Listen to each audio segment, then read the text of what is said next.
blood in your brain, you're in the nerds domain. Come on in, it's about to begin. Hi everybody, I'm Matt. I'm John. I'm Jestin. I'm George. And welcome to the Nerds Domain podcast. This week we're going to get into some gaming talk. Specifically, what settings have we played in and what are our favorites? George Chimples has joined us this week.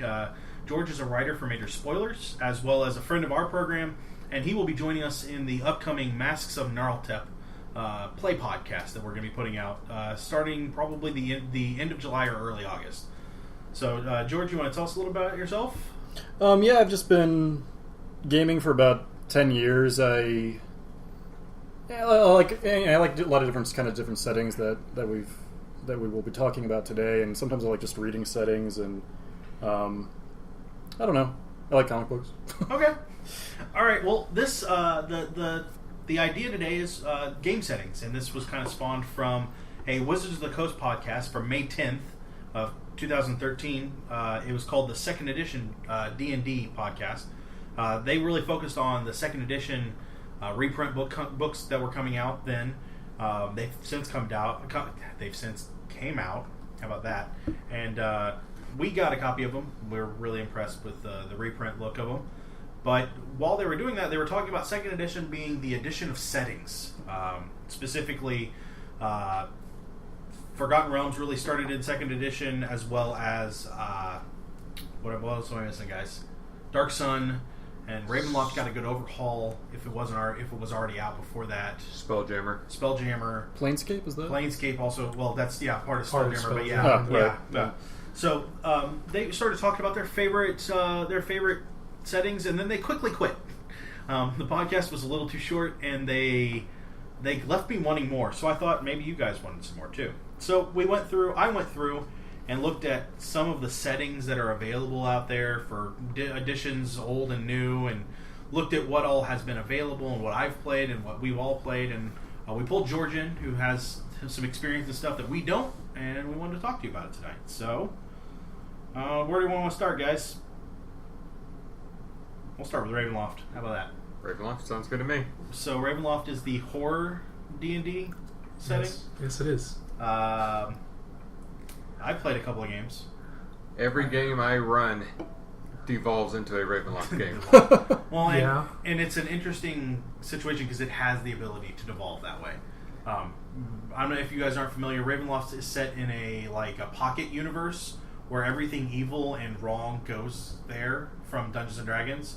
So the vilest, evilest people end up more powerful there, and it's this dark, horrible, highly controlled environment by what they call Dark Lords. And it's a more gothic setting in the classic literature sense. Gothic, Mary Shelley's Frankenstein, Bram Stoker's Dracula. All those are heavily, or all those books heavily inspire what happens in Ravenloft. And before anybody gets too crazy, thinking that it's a dark and evil place, that your parents have always warned you to stay away from D&D because of things like this. Ravenloft is actually a place that evil goes to be punished, because even though that to me is what really draws me to like it is yes, the vampire lord Strahd is in charge of his kingdom, but he is tormented daily, so it's his little pocket of hell that he gets to suffer through. Lord Strahd is a very close resemblance to Dracula. I mean, there's some stuff there that is different, but it has that same... It's about as close as you can legally get. It has that same feel. And then there is a Frankenstein-like monster named Adam who rules over a country, but he's tormented as well. So these Dark Lords have all this power, but Strahd is reminded of the love that he can never ever have, because every time he finds it, it's regenerated, or it comes back every generation. It's torn away from him in some horrible fashion because he betrayed his brother to have that love. Right. So and then of course the Ravenloft setting is one of my favorites for Jeremy's game that one time with the three-legged werebeagles. Three-legged werebeagles. I knew roughly what Ravenloft was. and I was playing a new guy who had wandered through the mists and found himself in Ravenloft and had no idea what was going on. And we heard a noise coming from a distant wood. Wasn't it yipping? It was there. It was dog-like, if nothing else. And being an idiot, my character said maybe it's not the most evil thing in the world. And and then again, as we said in Ravenloft, you meet something and then you meet something worse. So there is no the evilest thing in the world, is because everything tops The something thing before else. it, yeah. Yeah. So it's just it was funny. My character died quickly. Yeah. And, so, and Ravenloft is built of individual kingdoms from multiple different places and worlds that get stuck there. So Barovia is what Lord Strahd rules over. So it's kind of stuck in the Transylvania odd, dark villages and up in the mountains. And then there's like a London, a Victorian age London. There's a desert. There's a desert. There, yeah. So that's why I love the setting as a dungeon master. I mean, you can literally change the game completely from week to week and still have. And the world isn't like the real world that makes sense. Like, oh, these two plates have pushed against each other, so there's a mountain range here, and this area sits in the right temperate zone to be a desert. Nope, places are deserts because that's where whatever creatures control this thing above the Dark Lords have deemed this realm is going to sit. Period. End of discussion. And the mists separate them, and that's it. It doesn't make sense through the terrain, but that's just the way it is. So I've got a question, because I personally haven't played Ravenloft, even though I find it interesting. But what I want to ask you guys is, since it's a horror setting, but D&D is fundamentally a heroic game, and the horror genre is not really a heroic genre in that, horrible things happen, most of the people die. Classically in a horror movie, you've got one survivor left, if anyone. How does that mesh with a more kind of go out and find things and horrible things and kill them in D&D? It's very depressing. Yeah. Paladins and clerics of good are often punished because the land is inherently evil. I believe that paladins lose access to all their spells. Yeah. I mean, it's that kind of stuff. So it's very punishing and very grueling. But then there are characters like, not Van Helsing, what is his name? Oh, yeah. I have one of his guides. Yeah. Who specifically is a vampire hunter, and he's the Van Helsing ripoff. But he not only hunts things down, he writes about them and explains them, and he's one of the few quote-unquote good guys of the world, and one of the few people that Strahd respects and hasn't just outright killed, because he wants to rid the world of evil, and Strahd understands he's evil, so Strahd, it's not some boisterous adventurer looking for money, it's someone trying to protect his family, and Strahd respects that. So there's it's rough. It isn't something that usually allows a long campaign. Mm-hmm. No. So it's a setting that does also limit the character's abilities, which very much. That's Very interesting. much so. And sometimes the Dark Lords, that they are evil, but they still want to protect what they have and some of the people with them too. So I mean, you're working for somebody who's and there's evil, but you're fighting eviler things. Right. Yeah. And they're called Dread Realms. Each realm, they have a Dark Lord or a Dread Lord, and then they're called Dread Realms. One of them is its power is that when you enter it, you slowly start to forget that you came from anywhere else, and you believe you belong there and you always lived there. So there's stuff like that. There's this inherent background for each individual realm, and you can cross through the mist to get to the next one, but it's tough Sometimes. And there's a group called the Vistani that are what do you call those, gypsies, and they kind of, it leaves it suggested that if they're not the greater power controlling this, they have connections to that power, and they work with them. So Ravenloft is one of my more favorite D&D realms, but it's hard to play anything long lasting there. Right. So let's move on to let's say that's something not D&D or fantasy. Wow. Long list. Johnny, you like Gamma World, right? I love Gamma World. Okay. Tell us about Gamma World. Well, Gamma World is another D&D setting, but It's sci-fi instead of fantasy. It's had. Did it have a 3.5 or 3.5 incarnation? Yes, I can't remember. in Dragon Magazine or Dungeon Magazine, there was an update. I think they did a D20 splat for it. Yeah. The D20 modern type. Okay, so I think I didn't get into a whole lot of that. But in second edition, it was great because you use the random or the concept was the end of the world happened. Whatever end of the world scenario you believed in, it happened, and the world was left in a radioactive, mutated wasteland of a future with a few points of civilization, and every character was a mutated monster of some type. Second edition was great. A friend of ours, Clinton, has the books. And I just went over there one night. We were talking about it, and I rolled up 5 random characters. I had one guy who was a telepath who could also melt your brain with his psychic energies. I had a plant that was pretty useless, low hit points, and took a lot of damage, and fire hurt it a lot.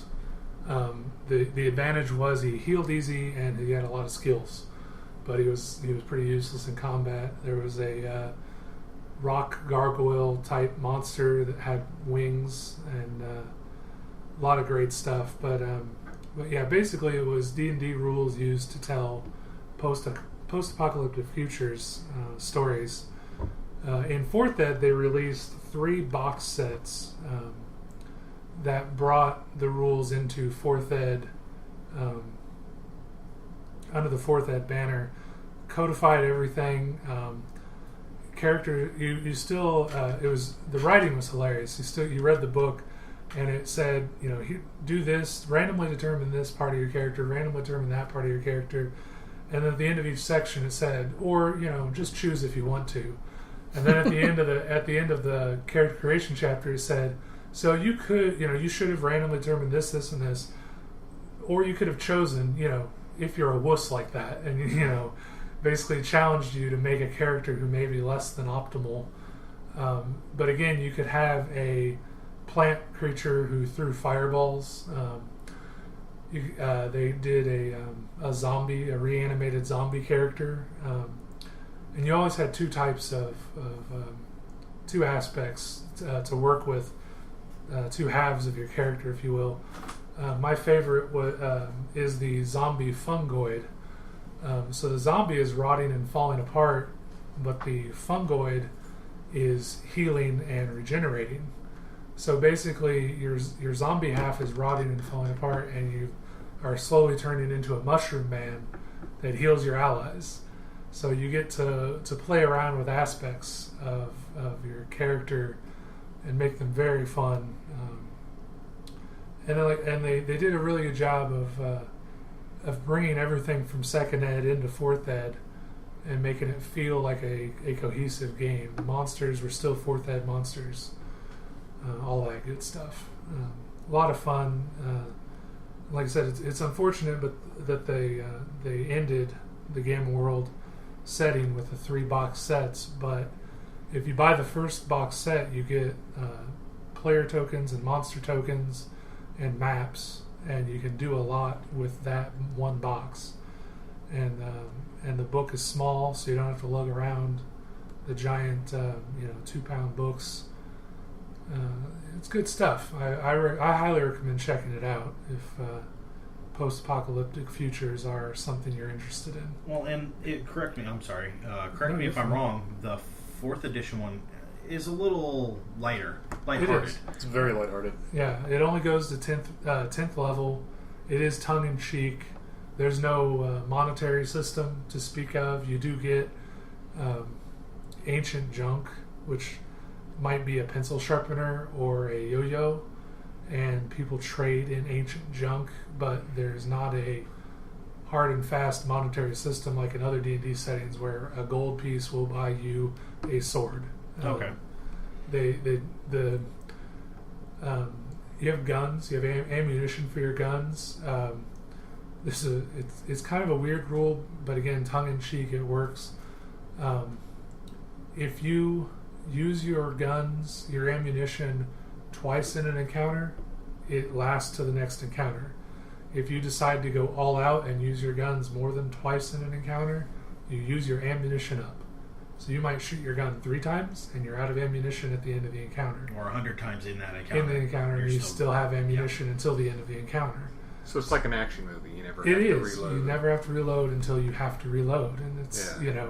So in a way, it's fun. And then the book encourages GMs to allow trading of ancient junk for ammunition, and actually, ammunition is on the ancient junk table of treasures that you can find. But it's the first ancient junk table had it was percentile dice. There were literally 100 types of ancient junk. Ammunition was 2 of them. So you had a 2% chance of getting more bullets for your gun. And in 4th Ed also, they abstracted weapons. So That it's just was kind cool. of types of weapons. Yes. So your gun could be, a marshmallow gun that shoots magic marshmallows that cause people's heads to implode, or your heavy melee weapon could be a parking meter or a chunk of concrete or a big sword. But you're really encouraged to and the armor as well. So I'm wearing an armor made out of traffic signs or Or things you're like that. wearing a found power suit. A found that power doesn't suit, have yeah. an energy cell anymore. And so it really gave you that. There's a lot of freedom to be kind of wacky and bizarre with it, which is kind of neat. And then something interesting that is kind of getting into minutia a little bit, but I don't know how it was in 2nd Ed, but in 4th Ed, the rationale for this world was, even though it's post-apocalyptic and semi-nuclear, was that it was supposed to take place after the Atom Smasher at CERN had been turned on and collapsed all of the multiverses into one universe. So everything had happened at once, and that's why everything was so weird. And that gives the GM a lot of abilities to tell weird stories. And anything that could have happened did happen. Yes. On any of those multitude of worlds. So, one world might be populated by fish people, and that's why you can play a fish person. Or one world, was perfectly fine. That's why there are some humans left, but most of them are not like that. I think there are some issues with the rules. I just think they're limiting. I don't like the 10 levels only, but that's me. Well, that was what they chose. But it's fun, especially for a quick game. It's easy to roll up a character and get moving. You can just done. You don't have to. Yeah, I think that's the get point. The deep dark secrets of what extra 13th book has on this 85th page, and then you just roll what 3 times and you're done. You make up some descriptions for your weapons. Pick some random cards. Yeah. Oh, and you pick some. Yeah, you can't really min-max. Yeah. Wasn't this the game where you did something, you lost a power, and it was replaced with a new power? Yeah, you're constantly mutating. I like that. That's if you nice. rolled they had mutation cards. If you rolled a 1, you suffered flux and you lost your power card, and then you got a new one. Which isn't even a suffering. It can be fun. It can even make you Well, sad. Changes, Yeah. And there was a card where you got elephantine-sized feet. That was it. Your feet were huge, and it provided no benefit whatsoever. Your feet were just huge. So if you roll a 1, you're like, "Yay! I get to get rid of my stupid feet." They change into some normal feet, and I get a new power. We played for a little bit over our friend John's house, and they quickly turned that into a min-max situation where, as soon as they suffered flux, they would use their power on their card, because then it would use it up as an encounter power and become useless to them. So then they would immediately use it, and then as soon as they rolled another 1, they got rid of it and got a new power. If I was a GM, I would punish that. I did. Yeah. I did occasionally once I realized what was happening. Yeah. But it was good. It's a fun game, and the setting itself is very open. I mean, it is. You can literally do whatever you want. Open, and it allows you a lot of leeway and to tell whatever story you want. I think it's worthwhile. Mm-hmm. So George, you have played Exalted. I don't think any of the rest of us have, but tell us about that. So Exalted was published by White Wolf, and I think it first came out, I want to say early 2000s. I could be wrong. And I'm going to tell you about the setting, but I'm probably going to misremember certain things because it's been a while since I played. But it was published by White Wolf. And for those people who aren't familiar with White Wolf, it was a big publishing company that was kind of the alternative, the edgy alternative from the 80s and 90s to Dungeons and Dragons, and it was based more storytelling, less combat, and it had this kind of system that used dice pools, rolling a lot of d10s. And Exalted played in kind of use that d10 pool system, but it was based around I think it was the Second Age is what it was. It was actually supposed to be the prequel to the classic World of Darkness that White Wolf had, which was vampire and mage, and took place in the modern present day. And Exalted was supposed to be this fantastical Eastern influenced setting. So there's a lot of kung fu imagery, explicit kung fu imagery, a lot of character names like 12 Feathers Flapping would be a good Exalted name, and blah blah blah blah blah. But it had this very complex mythology where there were these different kinds of demigods, and chief among them was the Solar Exalted, and then their mates were the Lunar Exalted, and their servants were the Dragon-blooded, who were exalted based around the 4 or 5 classical elements. I can't remember if they had a Chinese element in there or not. There was also people from outside the world that were basically that were from the Feywild, that were elf people. But what happened was the Solar Exalted were the kind of the kings of creation, and they went insane and were all killed, and this whole system broke apart. And so in the present day, when the game takes place, the Dragon-blooded have taken over and have this kind of Roman-style empire that's very repressive, that comes from this one central island in kind of the center of the world, that as you move away from it, its influence kind of wanes, so you have some of these outlaw frontier societies and towns that are interesting. But the Dragonblood kind of rule things. And what happens is the Solar Exalteds have started to become reincarnated in members of society all across the world. This scares the Dragonblooded. If you are Solar Exalted, you're called anathema, which means you're killed on sight. There's an organization of great warriors called the Wild Hunt that is dedicated towards killing you. So part of what happens is, if you play as a Solar Exalted, which is kind of the classic group to play as, although you can play as any of these different kinds of exalts, is what they call it. You're first very, very, very powerful, but the more you use your powers, the more you literally glow. The more to the point where if you're really turbocharged, you can be seen from miles away. It's almost like something from Dragon Ball Z, where you're glowing gold, and once you get really amped up, there's this banner behind you that is kind of a personal... it can be any kind of personal thing of your choosing, like behind you is a giant breaking free of shackles. I think that was a character I played who was against slavery, and it could be anything, but it becomes very visible, and so you're a very powerful individual in creation, but you're also hunted to death, literally.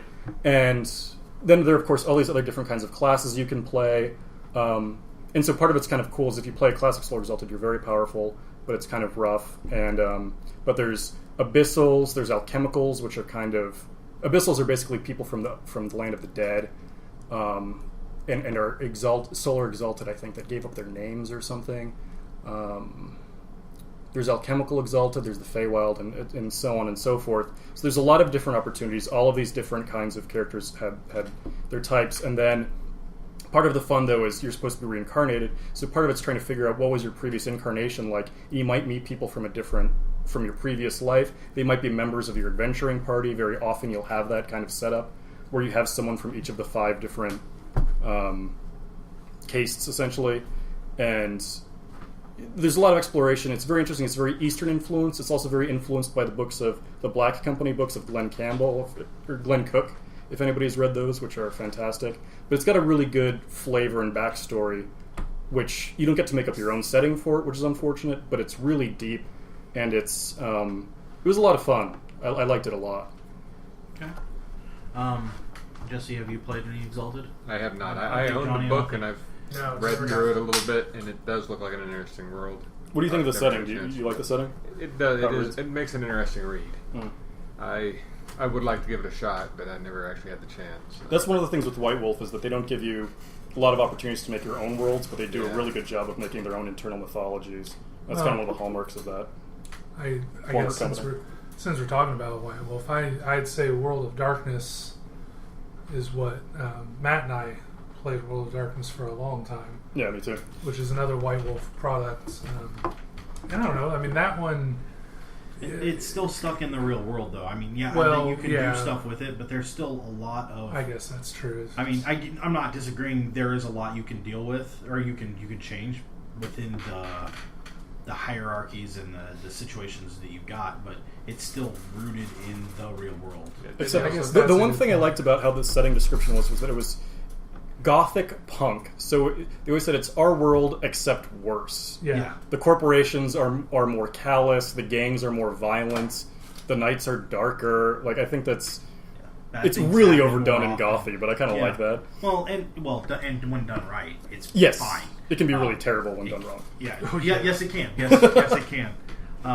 When they're with the World of Darkness, that includes the old World of Darkness, which is what they call it now, is everything that White Wolf put out between 1993 and 91 or 93, I forget. 2006, 2007. No, because Exalted was before 2006. Well, No, I'm the saying, like, World of all- Darkness- Oh, you're saying World of Darkness existed? Yeah, Yeah, sorry. 2005, 2006-ish, Yeah, somewhere around was there. when New World of Darkness So launched. it was like Vampire the Masquerade, Werewolf the Apocalypse, Mage the Awakening. Yes.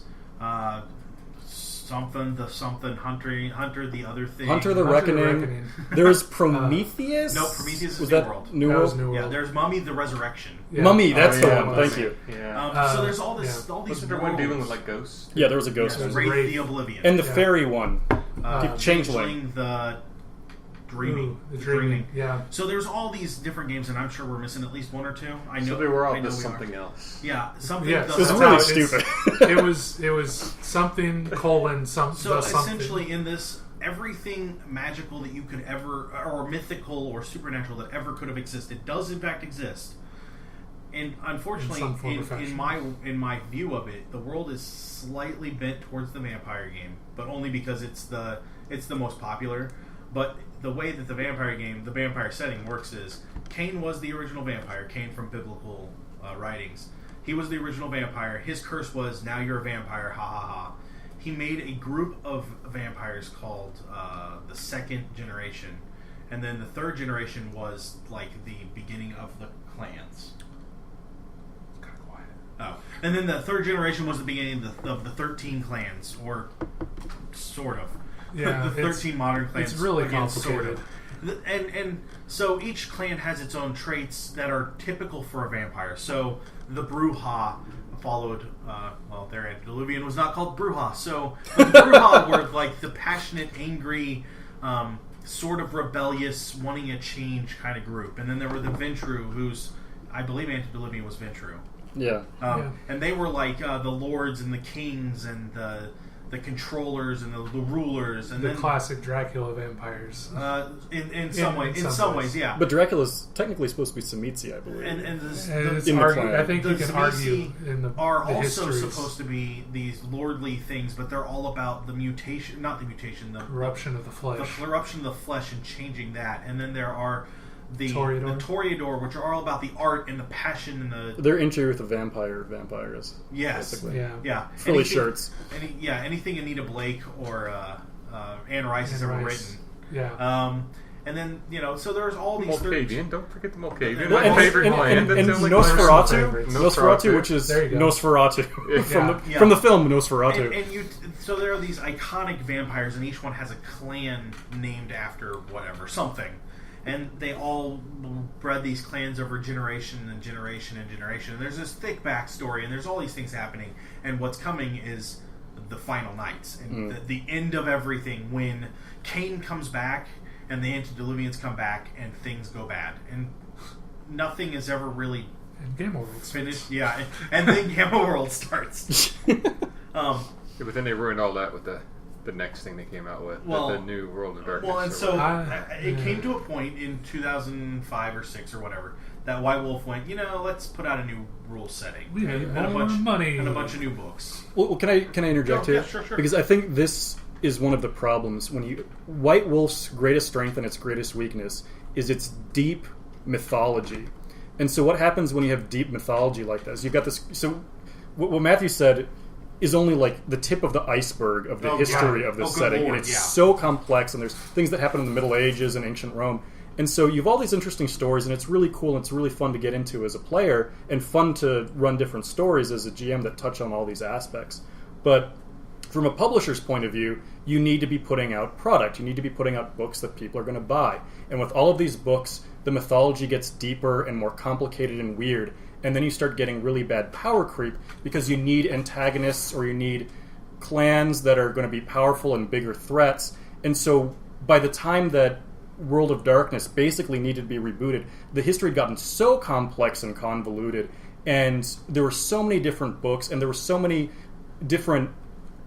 Like, you find out that this clan isn't actually the real clan. The real clan is this other clan that has this superpower, which for the Brujah, as you were saying, the actual Brujah could, like, stop time, Yep. Yes. As they which were is called, the ridiculous. true Brujah. Or the Truha, Yeah. if you feel like it. Yeah. But that you get this power creep, and that's the problem when you have a setting like Gamma World. It doesn't matter; you can do whatever you want. D&D, you can tell these different stories. If you want to create a different setting with different power rules, you can do that. But when you have one shared mythology, Yes. It's it gets complex. Yeah. And it's also when you also have not just vampire but mage. Mage and werewolf had their own apocalypses that were supposed to be taking place in the same world. So that part didn't mesh. Yeah. It got too big. Yeah, and but that things power weren't fitting creep made it together. unplayable after a certain point. Yeah, and- if you included everything, a GM really had to ride hard to make sure it didn't. They didn't have to cut my two favorite clans, though. I mean, there's Well, no more so- Malkavians. so- and there so were no you go- more Egyptian Okay. people. That is wrong. So you go into the New World They're of not Darkness. called Malkavians. They're a called bloodline. Malkavians.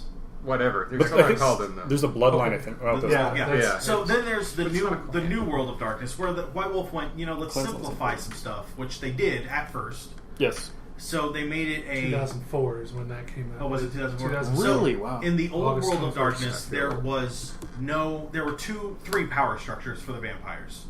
There was the Camarilla, which was made in the 1600s and followed a certain Yes. set of rules. Yes. Right after the Anarch Revolt, there was the Sabbat, which spawned from They were what the happened punks of the Camarilla. that came from the Camarilla, and then there are the Anarchs, which believe that no one owns them and they'll do as they please, except please don't kill us all.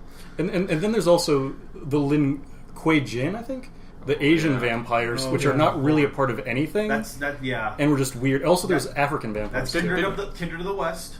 That's where the Japanese vampires come from. Did the Japanese Wait, vampires Kindred have of Kindred the of the East. East. Kindred of the East, yeah. Did they So have to hop ridiculous. around instead of walking? I believe there was a There clan that was had one. hopping. There Did was they? one Oh, that did yeah. something So, like that. so they But that's took, how big it gets. they took this very stale, because you could not play Camarilla vampires and Sabbat vampires in the same game unless it was completely let's kill the other people.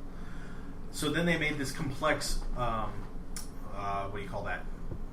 Social system with 5 different sects that you can be part of and 5 different clans in the New World, Which I've written a little bit about on the website.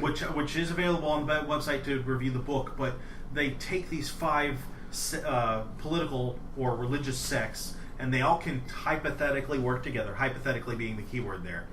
And then these 5 clans that embrace the key archetypes of every vampire you've ever known about. And they meshed those together, and you can play them across. So you can play any clan with any of the sects, and any of the sects with any clan. And the thing, speaking of the mythology aspect of it, the thing that I like that they did with the New World of the Darkness is they took that mythology and it's not thrown out the window. It's all there. And potential. But whenever a vampire hits a certain age, it falls into torpor and it starts to lose its memory and have nightmares. And when it wakes back up, it can't remember what's real and what's a dream. So the history of the vampires degrades as time goes on. You may have a vampire that's been around for 1,000 years or 2,000 years or longer, but he's probably fallen into torpor 2 or 3 times, and now he's not sure his name really is Jim Bob. Yeah. So And- he and can't so- remember what happened. So this thick history and story is diluted, which makes it in some ways better, some ways worse. Well, it frees up the GM to write his Yeah. story. You may read a section of a clan book or a faction book and say, they say this is the history, and the GM can go, well, you believe that, Yeah. but but in my world, in this version of the world, it works this way, And or this is what happened. they also did that with in the New World of Darkness. There's the antagonists, which are called 6, 7. the 7. The 7. The 7, which reference to the original Camarilla. is supposed to be, the shadowy antagonist that all vampires kind of fear and fight against. That's supposed to be for the GM to use. And I believe in the source book, they give the GM basically 3 options. So in your so your players might know the possibilities if you're going by the book, but I like that it gives the GM the flexibility to choose. Yeah. In this game, in my universe, Well, and same thing with 7 is this. The same thing with the Belial's Brood, which are like a demon worshipping vampires. There's still not an understanding by the players by what's exactly going on. So a player can't go, well, I know everything, so this must be what it is. No, you know nothing because the storyteller hasn't decided to tell you anything. Yeah. And you don't even have to actually play the 7 and Belial's Brood as pure vampires that a player could create. Yeah. You can give them powers from the werewolf or the changeling book. Yeah. And say that's because they're different. Yeah. They're not the same vampire as you. Yeah, And in you Old just World go Darkness, nuts you with could not do that. No, that would very codified. you could do it, Well, but and- then your players would burn you at the stake. And it wasn't as codified in the books, in the Yeah. rules. You had to tweak it a lot more. They didn't have the same rule Right. flexibility. Well, and in this rule setting, the Old World of Darkness was very... If you played vampires in a werewolf game, it was unbalanced. In this horrible. setting, it's a little more balanced if you keep in mind certain things like vampires are not meant to be physical powerhouses like werewolves are. Yeah. They're meant to be social powerhouses, and that's how they should be treated. Yeah. Same thing with mages are supposed to be mental powerhouses. Changelings are weird. Changelings don't really fit that. Yeah, they don't. But they kind of exist outside the world, too. They At least in do, the old Sort time. of, yeah. So but each group has a thing that they're good at, and that's how they should be dealt with. And the evenness between the groups is a little better. Yeah. So In Old World of Darkness, one werewolf could shred an entire party of vampires. Yeah. And the way that they kind of hand-waved it away was, well, werewolves never go into the city, except for the werewolf clans, which specifically live in cities. city. Yeah. And vampires never go into the countryside, except when they're going to different cities, which they do. Or the gangrel. And the who gangrel, live which in just the don't smell evil. countryside. Yeah. Yeah, so that was something that kind of strained the credibility of the setting. That was one of the key components, which wasn't great. So, So, Jesse, Yes. you've played Birthright. Birthright? I haven't played it. You've read Birthright. I've read Birthright. I've read a lot about Tell us about Birthright. Birthright is a campaign setting that it deals a lot with the nobility and households. And from what I understand, it's more almost everybody's nobility. All the player characters are nobility. Everybody has certain bloodlines. I remember this now. Yeah. And as you level up, your bloodline becomes more powerful You get in more you, and more. and you get spell-like abilities and crazy cool stuff like that. And this Yes. is a D&D setting. It is a D&D Yeah. setting. Yeah. It wasn't supported long, I don't think. I mean, No. I think I What had all the edition? materials. It was Second. edition. Yeah. Never heard I of saw this. some Yeah. third. Oh, again, it got treated in Dragon Magazine. But that was the problem. It came out towards the end of second edition, Yeah. and when it was moved over, in- it got cut. And in second edition, it was all about this world was very specific to itself. Every country or kingdom had its own set of royalty, Yeah. and you gained followers, and you gained all these things, and you gained land, and as you adventured and you leveled, you became more important and you became more empowered because you were part of the nobility. It was a strange. Well, it was game, everybody setting. is Aragorn. Yeah. Yeah, they had rule sets for actual war battles with up to 150 people on each side, and that was each player had a unit of like 150 people. Could be a good Game of Thrones style game, Yeah. actually, is what it sounds like. Yeah. So it was interesting. It's just not something I played. I read through Yeah, the I books. I wanted to get into it, but no one I played with would give it a Yeah. shot. It Third sounds edi- like I said, fascinating. because the third edition was right around the corner, and everybody was hyped Yeah. up on that. Yeah. Yeah. Because I've never even heard of that, but that sounds I really would bet interesting. that at Gen Con, Gen Con's coming up in August. Don't forget.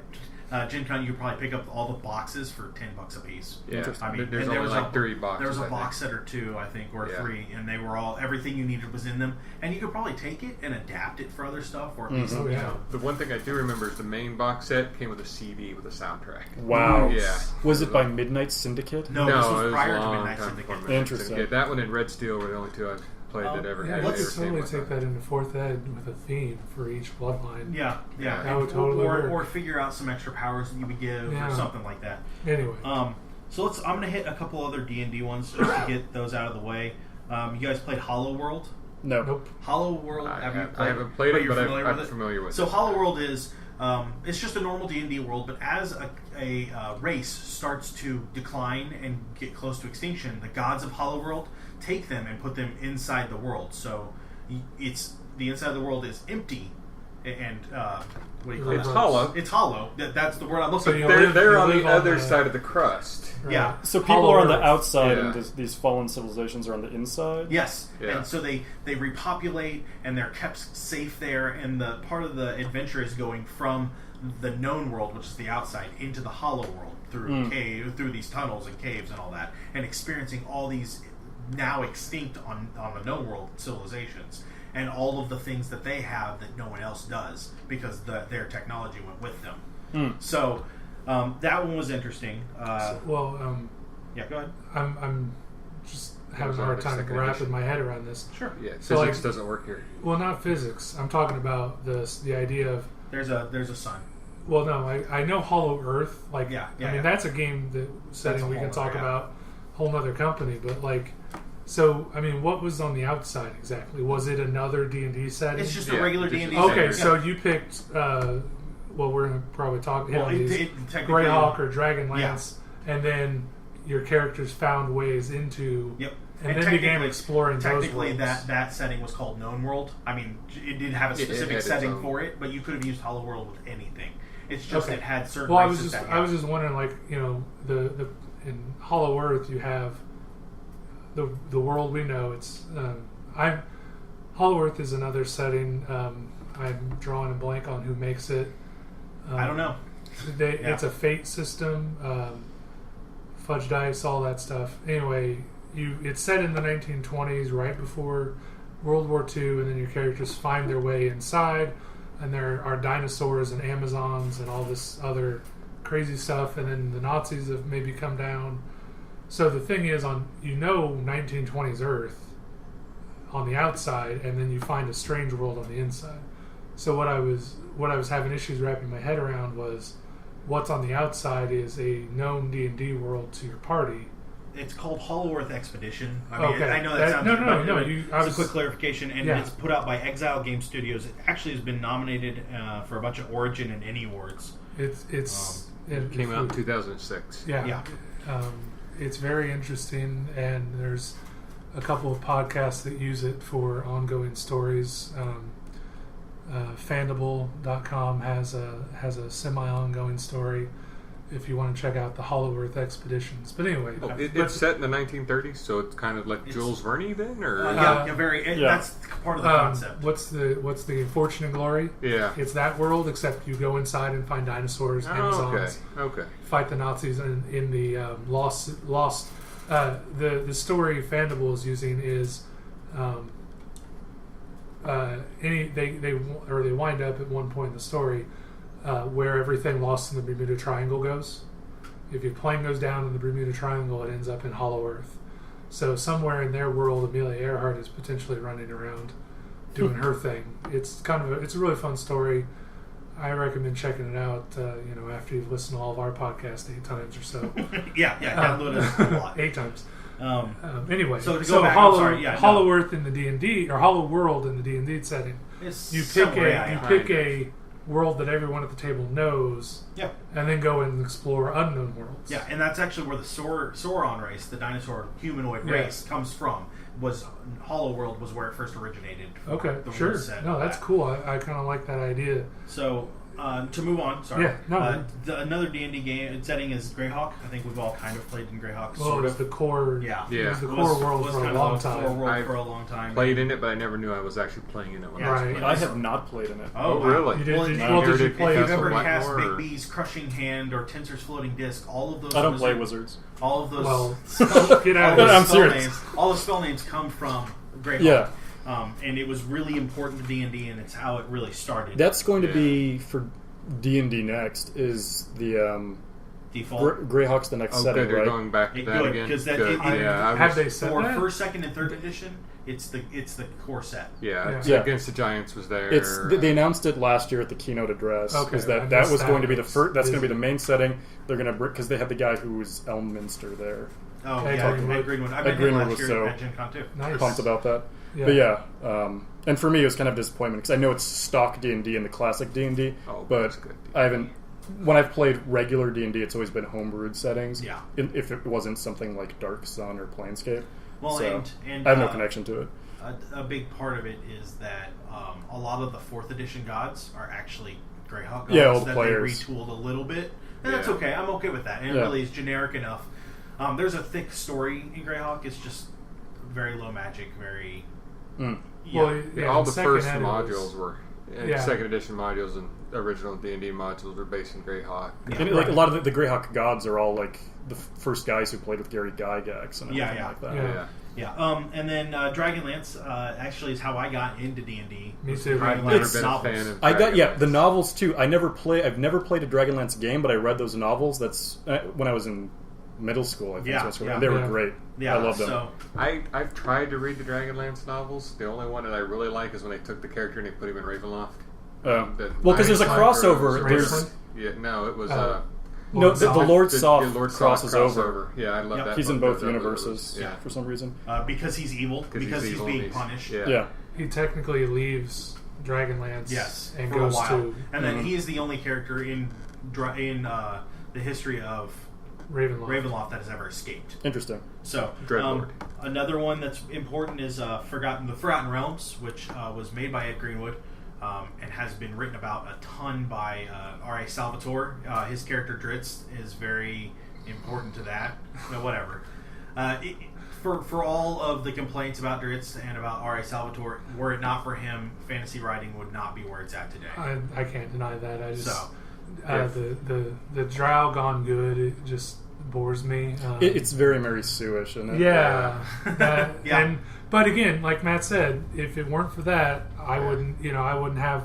You wouldn't have Game of Thrones, I don't think. Honestly. Yeah. I mean, nothing against J.R.R. Martin, but I don't think Game of Thrones exists. I don't think... J.R.R. Martin. Is that right? J.R. Tolkien. No, it's not Tolkien. George R.R. Martin George. and J.R.R. You know what? Tolkien. There's a George... Whatever. And it's late. Too many R's. Yeah. Anyway. Yes. Forgotten Realms is what got me into D&D because the old SSI games, Pulse of Radiance, Yeah, oh, Figures yeah, of the yeah, Silver yeah, yeah. Blade. Is that the setting for like Baldur's Gate and all Yes, the yes. all the video Baldur's games Gate are set in exists, Forgotten yeah. Realms? Yeah. Almost That's a big all. deal. Yeah. Back in the 80s the and early D&D 90s. online game is actually set in Eberron, so it's a Interesting. little different. I didn't know And that. in connection with Forgotten Realms is what was the Oriental Adventures was set in. Oh yeah, it was. No, It not was set Al-Qadim. in Forgotten Realms. No, not Al-Qadim is That's not on a- there. But it was part of the Forgotten Realms. Then there was also Yeah. Al-Qadim, which is technically part of the Forgotten Realms. And had a Middle Eastern. Yeah, and had a Middle Genies Eastern and flying genie kind of carpets. feel. And then Spelljammer's kind of an offshoot. Mazteca was a Native American thing, also set in So- Forgotten Realms, and they all had their Interesting. own box sets. Well, not to again argue the point. Yeah. But isn't Mazteca more South American? No, it's Native American, North America kind of thing. Oh, Yeah. I could have sworn that. They probably have some Again- of the feel of the Aztecs and that. Well, stuff, I think again, I'm probably pulling from that Dragon magazine that they did one issue in Dragon magazine yeah. during 3.5 where they were like, "Here's a taste of this world. Here's a taste of that setting." Yeah. And I think they in the Mazteca they did an empire that was Aztec And, over. Or, They weren't or always good taste, Rolling unfortunately. over a Mayan civilization type Yep. thing. So that could be the only thing that I've ever read of it, and that's why. No, and it's not unheard of. I'm not super familiar. I just remember it was Native Americans. See, I and just that don't was- remember ever reading well, anything where and- Native Americans were an empire. I Oh. remember Mayans and Aztecs as Oh, yeah. empires that warred. So that's what I thought Mazteca was. But And now the anthropology major is going to speak up. Archaeology, man. Archaeology. I'll tell you you're wrong. Now I'm going to rant and rave about archaeologists, and yeah, it doesn't matter. So on top of that, there is my favorite D&D setting, Eberron, which is it's not steampunk. It's like mage punk. it's Magitech. Yeah, Magitech, where they've taken magic and made it so accessible Prolific. that it became technology. And there's a war that's very much like World War II, and it's very Cold War feel to it. It's pulpy and it's amazing. I love it. It I had love that setting. it had the definitely- birthright effect on me. It came out too close to 4th edition. Really? Because it came out Yeah. like 3 years before 4th edition. I'm cheap, and I Well. stopped buying books when as soon as I they have announced kind the of- next edition. I kind of stopped buying. I know what books you're for the talking old about. edition. I kind of had the same thing where I had some friends who were very into Eberron, but at that point I didn't want to play 4th Yeah. Ed, so I thought it was just kind of a lame It's so, new thing. And I know so many people who are into it. I need to check it out. Some of the best And give it a second races in D&D have come out of that. The Shifter is amazing. I have a And friend who's Warforged. obsessed with playing Warforged. All he does is tell me different ideas for Warforged characters I that he love wants the to play. concept. Let me tell you about my Warforged Druid. No, I'm kidding. He played a Um, Warforged Invoker? Yeah. Yeah. One of your friends made a whole race based on Warforged. Yes. Which He likes Warforged too. yeah, he does. And honestly, I think that world opened up a lot of different ideas to D&D that weren't available before, but did it in a very D&D way and still kept it very sword and sorcery. Well, and But making it a little bit more modern, which I think is interesting, because Yeah. D&D Yeah. kind of is really hard to escape that high fantasy, even is. with these Ravenloft type settings. I ran a high level Eberron game for you before. We had pre-made characters. Just leave me alone for that. Just No. I loved my character. The game did not go fast. It didn't happen often enough. And yeah. We were to in, me, like, the once a story month. never the story never really caught on. Wasn't that edition the one that started action points also? Yes. Introduced action points? Yes. Yeah, action points in D&D were introduced. But we with played Eberron. a Interesting. Indiana Jones / go find the guy and kill the bad guy deal, and Yeah. Eberron allows for a lot of pulp. Well, yeah. Pulpy, go dig through the ruins. Well, see, yeah, to me, that was if Eberron was done right, you could literally play a 1940s pulp detective Yeah, in a fantasy setting, Yep. and to me, that was great. It just the thing is, you had to have the right DM, So who was you- on the same So page. you didn't No. have the right DM. I didn't get the no. Who is right next to you? Hey, No, no. I got to play a captain of a flying oh, that's ship. right. You didn't get the investigator. I didn't get the investigator. I know, and there wasn't really an investigator because we were on the more adventure-y. Stephen played the investigator. He oh, was yeah, he was he an did. inquisitive. Yeah, I guess Yeah. he was. But we played a world-spanning Indiana Jones type adventure, which was fine. But in Eberron, you could play Just a straight, yeah. because there was a city that was so big it could be your entire setting. Yeah, the city of Sharn was so large that it had like a 500,000 people in it, Which in And- any other D&D setting was crazy. and it was linked to the plane of air, so you could actually build straight up. Interesting. And there were different levels, and each level had a different feel, and each section had a different feel. The Social Sharn structure. book, the third edition Sharn book is amazing for the depth they put into that. It's just Yeah. that city, and it's not even like the capital of anything. It's just the very It's just- important city. Yeah. So also we got Council of Worms. Jesse, you played that. I have played I that. don't think anybody else has. Council of Worms. That's Council is that a of Worms. D&D setting? That is Yes. a D&D setting. Back in 2nd edition. Do you role play Were like you- yelling at Martin Luther, or what's the deal? No, you are a dragon. Oh, 100%, okay. not in human form. You are the dragon. So this is the doing Power things. Gamers daydream. It is. Do you need a D30? Yes. It would have been better if you did, but no, unfortunately. I wasn't impressed with it because when everybody is that powerful, it just lacked. I don't think I had the right DM. If I understand the setting correctly, there's this Council of Worms, and they send you on these adventures to stop unwormy things from happening. Yeah, Like, they want certain things to happen. They want the certain things to happen for the dragons. So they sort of You go and took kill this into Centaur. Eberron. Kind of. It's a precursor there to was the dragon prophecy. Yeah. Yeah, the Draconic prophecy. That's It is a interesting. precursor. It's interesting that way. There's also Dark Sun. Dark Sun, Yeah. I love. I do too. I Huge absolutely fan. adore it. Dark Sun is set in a world where the gods have possibly died. It's hinted at that they existed at one point in time. Yeah. They no longer exist. Or another take is it's post-apocalyptic to the It- point where technology has been ground to dust, and all you have left is rocks and It's swords. worse than that because it's in its own bubble. You can't even spell jam to it. I mean, Well, Yeah, it's one of the is few it- D&D settings that's explicitly you cannot get to. It's Yeah. great difficulty. But all these other settings you can get through Planescape and these other ones, but not this one. It's yeah. And the majority of Dark Sun is in this horrid desert where there is very, very little metal, so all your weapons are usually made out of bone or some sort of Rocks. chitin. You don't want to wear or- metal anyway. No, because it's hot. And, Yeah. and there are these, what are they called? Dragon Kings. Kings, Sorcerer the Sorcerer Kings. Kings. And it's what happened was it's explicitly post-apocalyptic in that the way that magic works, arcane magic, not magic from the gods, not divine magic, which doesn't work because there doesn't seem to be any gods, but the arcane magic works by drawing its power from life. And so what happened was it used to be a green, blue, beautiful world, and there was this horrible magical war that killed all the trees and sucked all the water out, and so it's now this blasted desert, and the only people who can use arcane magic are either regular everyday adventurers who, again, like in Exalted, are killed on sight because they have to suck life out of the world to do it. And they're threatening the power of the dragon, the sorcerer or kings. these horrible sorcerer kings that rule city-states that are kind of analogous to ancient Babylon, Sumeria, those kinds of places. There's a lot of ziggurats and things, and they basically have armies of slaves that they suck the life out of to do their powers, and they're basically trying to ascend into... And this setting doesn't have true dragons. These guys are trying to basically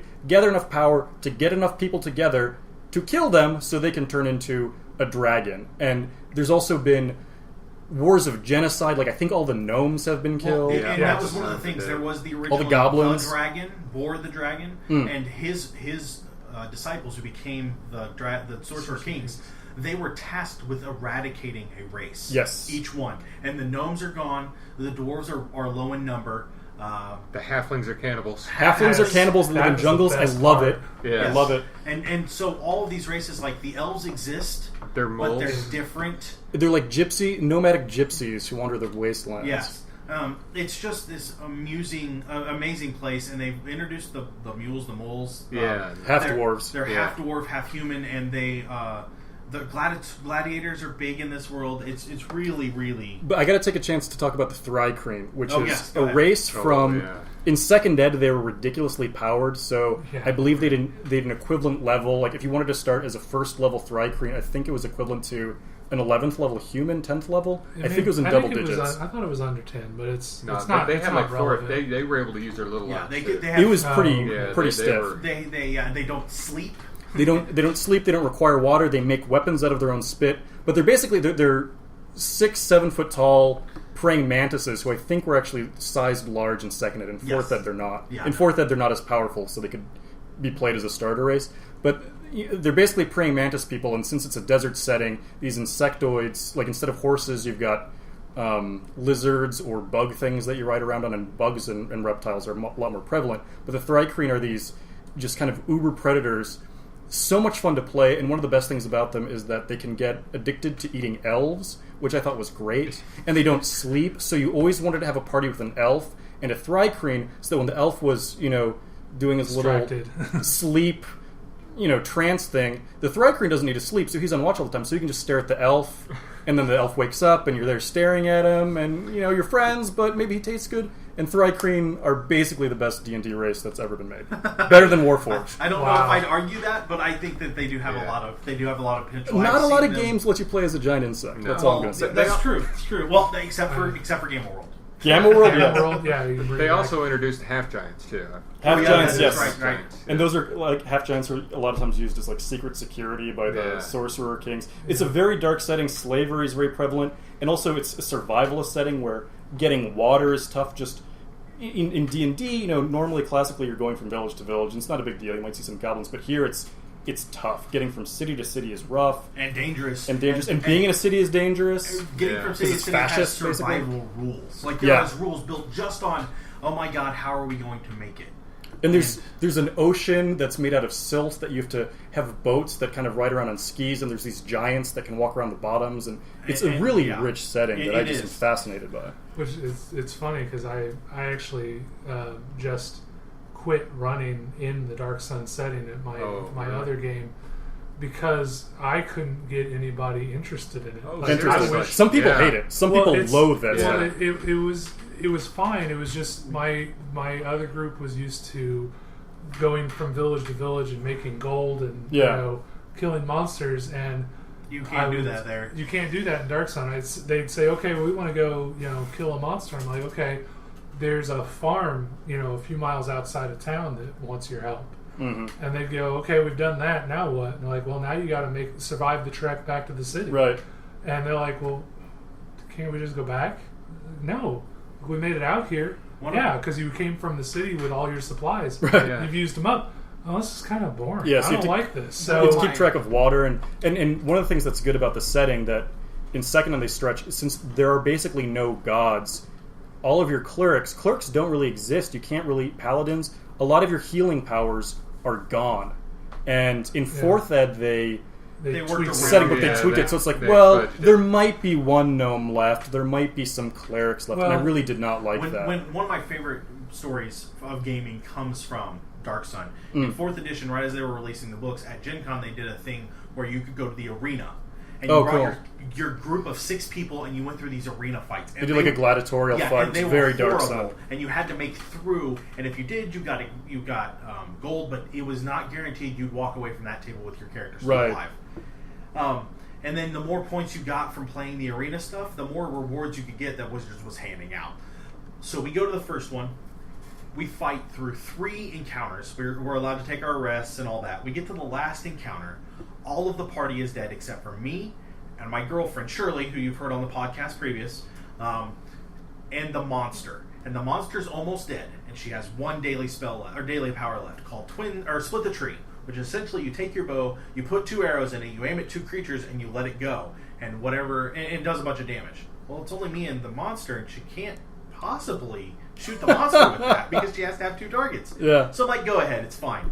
So not only does she kill the monster, she kills my character in 1 shot, leaving her the sole victor of the arena. That's great. And she actually got more points because she killed me. Yeah, well, it's very Dark Sun because that's the thing. It's just a dark setting. I mean, stupid name, but it's a dark setting, and things like slavery. Where in a lot of D&D, it's like, oh, those are slavers; they're evil. In Dark Sun, everyone is a slave. Oh, those are Like- slavers. They might have something for sale. Yeah, it's like basically slavery is a component of every single economy in the game, I believe, except for Right. maybe one. And so slavery is a thing. It's a survivalist game. It's really hard to be D&D classic good in Dark Yeah. Sun. You can be neutral, but it's a lot more kind of like a spaghetti western kind of feel, which is Yeah. kind of amoral. I kind of like that. And that was As a that was the difference. result of the first adventure I sent them on. They were my party that is no longer in Dark Sun. They were sent on a caravan guard mission. There were other guards there. One of the characters decided he was going to back the Sorcerer King's representative on this caravan in a conflict. Basically, the bad guy was going to take over the caravan and steal all the money, and he goes, "Well, that guy represents the law.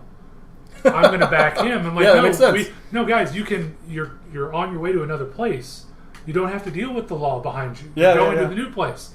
But he's the law. I'm going to back him. And then this other guy goes, "Well, the caravan hired me, so I'm going to back the merchant." Yeah. And this other guy goes, "Well, I hate all evil, so I'm going to fight all evil."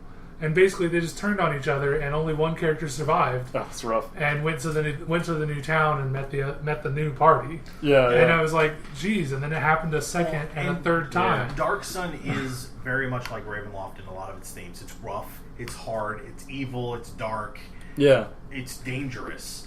But obviously Ravenloft takes a different spin on that, and Dark Sun takes a different spin as well. They both have really good box sets from 2nd edition Yeah. that are worth looking at. And the new books are okay. The 2nd edition stuff is really key. They don't have this. Yeah, 4th ed is very good and streamlined, but it gets rid of so much of the diversity that you have Yeah. in 2nd ed. But that's why I asked that question about Ravenloft, because in D&D or in Dark Sun, they limit the D&D by limiting the clerics and the arcane magic users. They limit what's available to the party, which creates a much more different flavor and play style for the game that reflects the setting, which is why I like Dark Zone so much, because I think it's very well designed as a setting and as a system. And so that's what I was curious as how Ravenloft does that. It's interesting they do it the same way. They do a similar thing. Yeah, and it But makes cutting you it think down. in a completely different way with like the slavers and things. The old SSI games, there were 2 turn-based games for Dark Sun, and at the very start of one of them, you're a gladiator in the arenas, and you're introduced to resistance that's going to fight the slavers. If you think the way you think now, you join with the resistance, there is no chance of winning. I mean, Interesting. You're Very instantly bleak. dead. You're overpowered. Just right there at the start, you got to start over again, and it makes you think in the different ways of thinking. I like that. That's kind of nice. That's a You nice just way to can't introduce do you it. to the world and Yeah. make you start looking at it differently. And you kind of have to, too, because it really subverts. You can't go into it playing the way you'd play a normal high fantasy D&D game.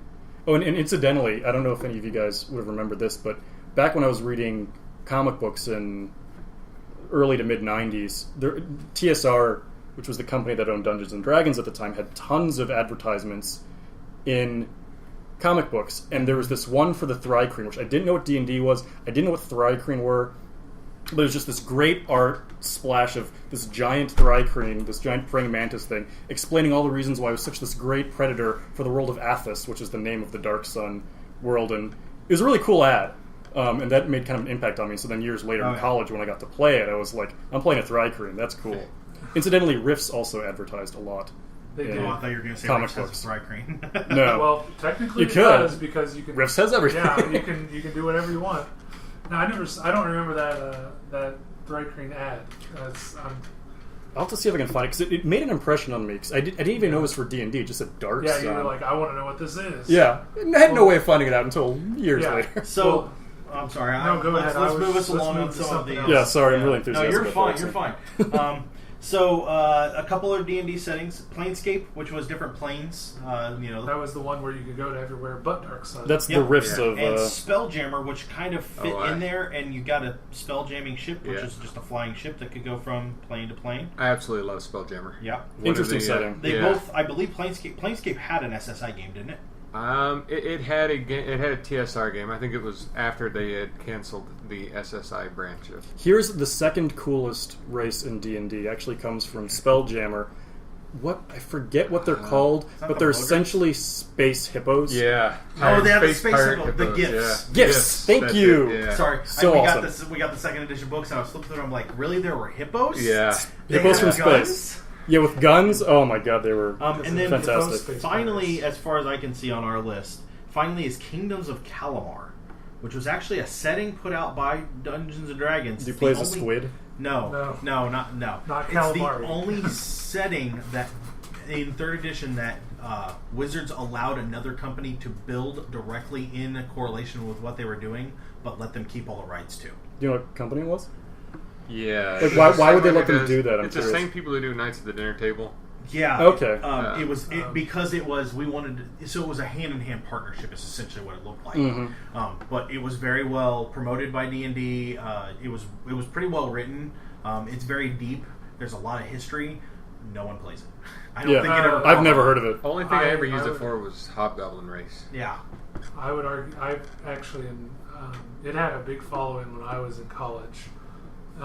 I was never allowed to join the group because the DM had a 6-person cap on his party and wouldn't let anybody else join. But I got to sit in.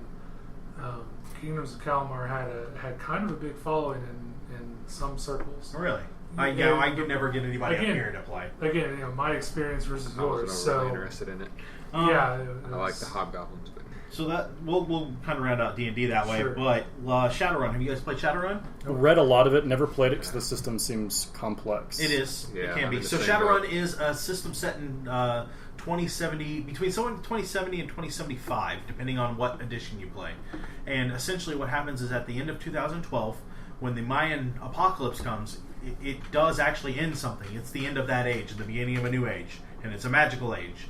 And the dragons reawaken, and people start turning into ogres and ogres and dwarves and elves and trolls, and magic becomes prevalent. And there's a lot of stuff that leads up to it socially and economically. Like corporations are now their own international agency. They operate within their own laws. practically governments onto themselves. They're more powerful in government. Yeah, they are their own government within their own compounds, and the South secedes from the United States again and succeeds this time, mostly because the Indian nations rise up and create what's called as the Ghost Storm or something, and all the ghosts of the Indians killed go and fight against the American soldiers, and so the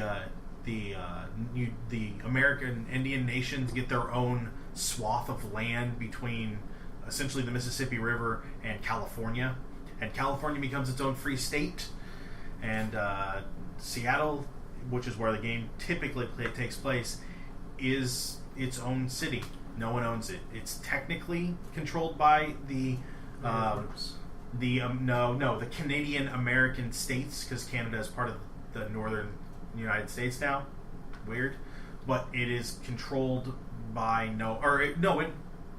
Anyway, so everything There's a takes whole place new, there. Whole new map. Yeah, but it's high magic, lots of technology stuff that you can do. It's high magic cyberpunk. Yes, it is. I mean, it takes a lot of... It's basically someone who read William Gibson's Neuromancer and said, what would make this better was if elves was in it. And then I believe it also really irritated William Gibson when he found out about it. He does not like... Oh. He might have even tried to sue him. I don't remember, but I think he said some nasty things about the creators of Shadowrun. Shadowrun, because it came out in the 80s too, so it's It's very cyberpunk. It's a very good game. It can get complicated, but it allows for a lot of things. And as a shadow runner, you work for the corporations on a third-party freelance kind of way, and you talk to your guy Johnson. Everybody that sets up Shadowrun is named Johnson. Mr. Johnson. Yes. Yeah, and he gives you your missions, and you shadow run. So a lot of it's corporate espionage, and the thing is they can't hire you quite that way because that's against the law. But if they hire you on the side and you happen to take care of it for them, that's fine. However, if you get caught attacking another corporation and they put you to death, they're well within their rights. You are violating their law. Yeah, you become corporate spies. Yep. In the Cold War. It's like Cold War. And I believe not the current president of the United States, but the previous one was a dragon. So yeah, there's that. And he died and had some great will he was a dragon and had a horde, of course, and that drives a lot of different plots in Shadowrun. Is who has Dunkelzane? Yeah, is Dunkelzane's will. Yeah. But it's ludicrous. It's absolutely nuts. It's a lot of fun. It has a lot of potential. Yeah, and there's you get a mix of there's street magicians and shamans, but then there's people who are deckers, which are basically like cyber cowboys, like Johnny Mnemonic kind of things, or street samurai, which is like Molly Millions. If anybody's who's listening, a lot of cybernetics. If anybody's having trouble picturing this world, the movie Johnny Mnemonic with Keanu Reeves and Ice-T. Yeah. It's very much and Henry Rollins. It looks like that, but then there are elves and dwarves and trolls and magic mixed into it. It's really weird. It's odd, but it has a lot of fun. But in correlation to that, during 3rd edition, Wizards of the Coast said, "Hey, what would be great is if we put out something for like a modern game." So they put out Modern D20. Oh wait, can I digress Sure, here too? go Sorry ahead. to keep interrupting, but there's something I want to say about game design here and settings and game design when it doesn't work, because I think that's interesting. And so one of the problems is you've got the deckers who are doing combat basically in cyberspace. And so a lot of times, like a typical mission is you get your, street guys that can do magic and do, fight people and knock out guards, get them to a location so your cyber jockey can plug in and start doing stuff in cyberspace. The problem is one of the problems that I heard, because I didn't play this very much at all, but one of the big problems is how do you mesh the stuff that's going on in the real world with the stuff that's going on in cyberspace, because it's two fundamentally different realms and fundamentally different things, so you can't do the same kind of combat things. So I've heard that's a very difficult one of the things part that we where it did doesn't when we ran this is that our decker would do his decker combat at the same time as we were doing regular combat, and we were holding off somebody from attacking him. So all the rounds would go the same, but he was the only thing fighting those things in the. Did it work well? It wasn't horrible. It wasn't horrible, but it wasn't great. It wasn't great either. But, for what it was a lot of fun. I think it's kind of hard to not... It's kind of an inescapable thing with a setting where it's kind of hard to make that work. Yeah, and it's unfortunate, but it has its highlights. I really like the idea of playing a giant troll with a sword and calling myself a street samurai. Yeah. There's a lot of good stuff. The other thing that's funny about it too, just as one last part about Shadowrun, is it came out in the 80s when the internet barely people had an idea of it. Yeah. Just bare bones email and things like that. And now, of course, everything is Wi-Fi, and so Shadowrun, it started in 2070. There was no Wi-Fi, but then in the latest edition of Shadowrun, which is I think 6th maybe, they've said now there's suddenly Wi-Fi. They've developed Wi-Fi again after some sort of weird crash, and so they've incorporated the stuff that we have in the modern day, which would have been very futuristic in the 1980s that no one had thought of. And I think that's really curious how the setting mutates. Cell phones. Like, No one had cell phones. They don't have handheld cell phones. You actually get them implanted. Yeah. But that didn't exist in the original thing because that didn't make any sense. Because no one had an idea of a cell phone. But now they exist again, and they make excuses for it. And it's all great. It's all fine. And Yeah, I have yeah. no problem with that. But they work in these things as they go along. It's just funny how the setting incorporates real life when you've got a far future, decades from now. But that's always the problem you have with when you write a sci-fi series. Mm-hmm. Yeah, that's what I really enjoyed about reading Neuromancers, just how odd they viewed future tech being. But also how much they got right, which is kind of creepy. And in my opinion, the only group that has got it right and has made us conform to them is Star Trek. Because if you look, now we have cell phones, much like the communicators, and we have iPads, much like data pads. Well, you could claim that some of it even goes back to the wristwatch communicator to Dick Tracy having this functional piece of equipment that has two different jobs. Yeah. It's kind of forward thinking. There's a lot of stuff in Star Trek and that kind of stuff where we have actually started conforming to that instead of the other way around. And this is off the topic of gaming, but is it that somebody, in my opinion, that somebody wrote this, Gene Roddenberry wrote this, or the Neuromancer guy wrote this stuff, and somebody goes, well, wait a minute, that's a pretty cool idea. I think I want to make this. And so they're steering technology towards accomplishing those goals. Some creators have said that, and especially because a lot of people in the science fields tend to be science fiction fans. I think there's a lot of overlap there, and a lot of that kind of back and forth, informing each other and cross-pollination. So to go from Shadowrun, I wanted to go to what they called Modern D20. Wizards of the Coast put this out under a rule set that was the basics of the D&D, but it was recalibrated for modern setting, and they put out a setting called Urban Arcana, which is essentially Shadowrun in present day, with some different rules. So basically, there are all these agents of shadow, which isn't a bad thing. It's just what the magic is called. That if you're an elf, normal people don't understand that and can't grasp that in their mind, so they just see you as a human. Whereas if I have been touched with a shadow, I can see that you're an elf, and I know that, and I can grasp it. So there's all this stuff going on, and the shadow keeps you from seeing it. But it's still it has the beginnings of Shadowrun. It's not the high technology and the high magic, but it is starting. There are corporations run by dragons, and they're exceptionally ruthless and mean. And but there are several other settings that came out from Urban Arcana, or from Modern D20. There's a spy one, wasn't there? There was. I don't remember what that one was called. No. But Gamma World actually had a Modern D20. Yeah, that's how I first saw Gamma World, was with the Modern D20. And then prior to third edition, there was a rule set called Alternity, and they had Dark Matter, which was a modern day conspiracy, which you could put into Modern D20. And then they had Star Drive, which they then adapted for Modern D20. And Star Drive was set in the far future, and it had different aliens. It had the Mechanists, which were these human-like things, but thousands of years ago, they had started integrating technology into their bodies, so now they're born part cyborg. And they had, I forget what they're called, but they're essentially what we think of as gray, the gray aliens. They're called the Frail. And then they had the Warren, that were these big, Sasquatch-like things. And then they had was this the setting with the little eyeless winged things? Yes, the Seishin or whatever. I don't remember. I just loved the image of those aliens. Yeah, that sounds creepy. Yeah, they were low tech. So it was like taking a Wookiee onto the Death Star and like letting him run loose. So like, what's this over here? When they put out Modern D20, they incorporated that into the history of our world. So the Sasquatch and the Yeti were actually Warren that had been left here years ago by the Frail, and there are all these creatures that they introduced it in Modern D20 and Alternity. Both of them are okay rule sets, but they really had a lot of setting things that play between them. Johnny, have you played? We played Marvel Universe, right? The recently debunked game by Margaret Weiss Productions. Yeah. Have you played debunked?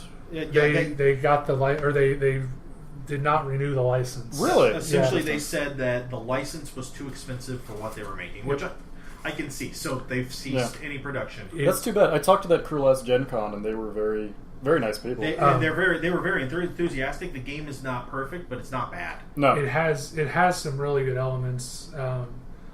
My issue with it is I don't want to play through Marvel Comics storylines using the same characters that appeared in those stories. It's strange because it's a system where you play as Wolverine or Spider-Woman in a Wolverine or Spider-Woman story. Yeah, which is kind of antithetical to gaming. What most goals, yeah. the most goals role playing are. So Right. it's kind of strange they decided to make it. I thought the way they did it was interesting, but again, I'm not sure if I'd want to play it. Well, and you know, so that they make a core book and they give you scenario books where Like Civil War storyline. Civil War storyline, the breakout at the raft. The basic storyline is the breakout at the raft. Yeah. That Play comes any in the character. core book. Yeah, and you can play any character, which sometimes makes sense. Sometimes it makes it a little iffy.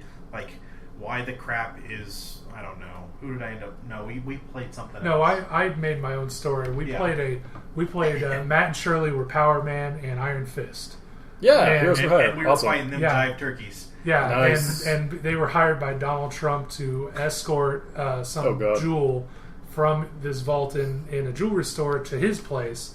And of course, random supervillains, low-level Attacked us, supervillains, yeah. tried to steal it, not realizing Power Man and Iron Fist were there as protection. And it was fun. It was fun. I mean, We were tired. We were. Yeah. I was rushed. It was literally, And we hey, were come sitting over around and the play table. this, and I had 5 minutes to Yeah, come we were up with a sitting story. on the Yeah. table, like, hey, do you want to go get and give this a try? And he's like, I'm like, well, here's the PDFs. I've already got them. And he was like, okay. Yeah. So it was fun. There's some transition scene stuff that is a little iffy, but I think with Again, more time experience would give to prepare. you. So that's perfectly yeah. fine. But it was just it could have been, I don't know. There's some improvements that could have been made, but it's for what it is.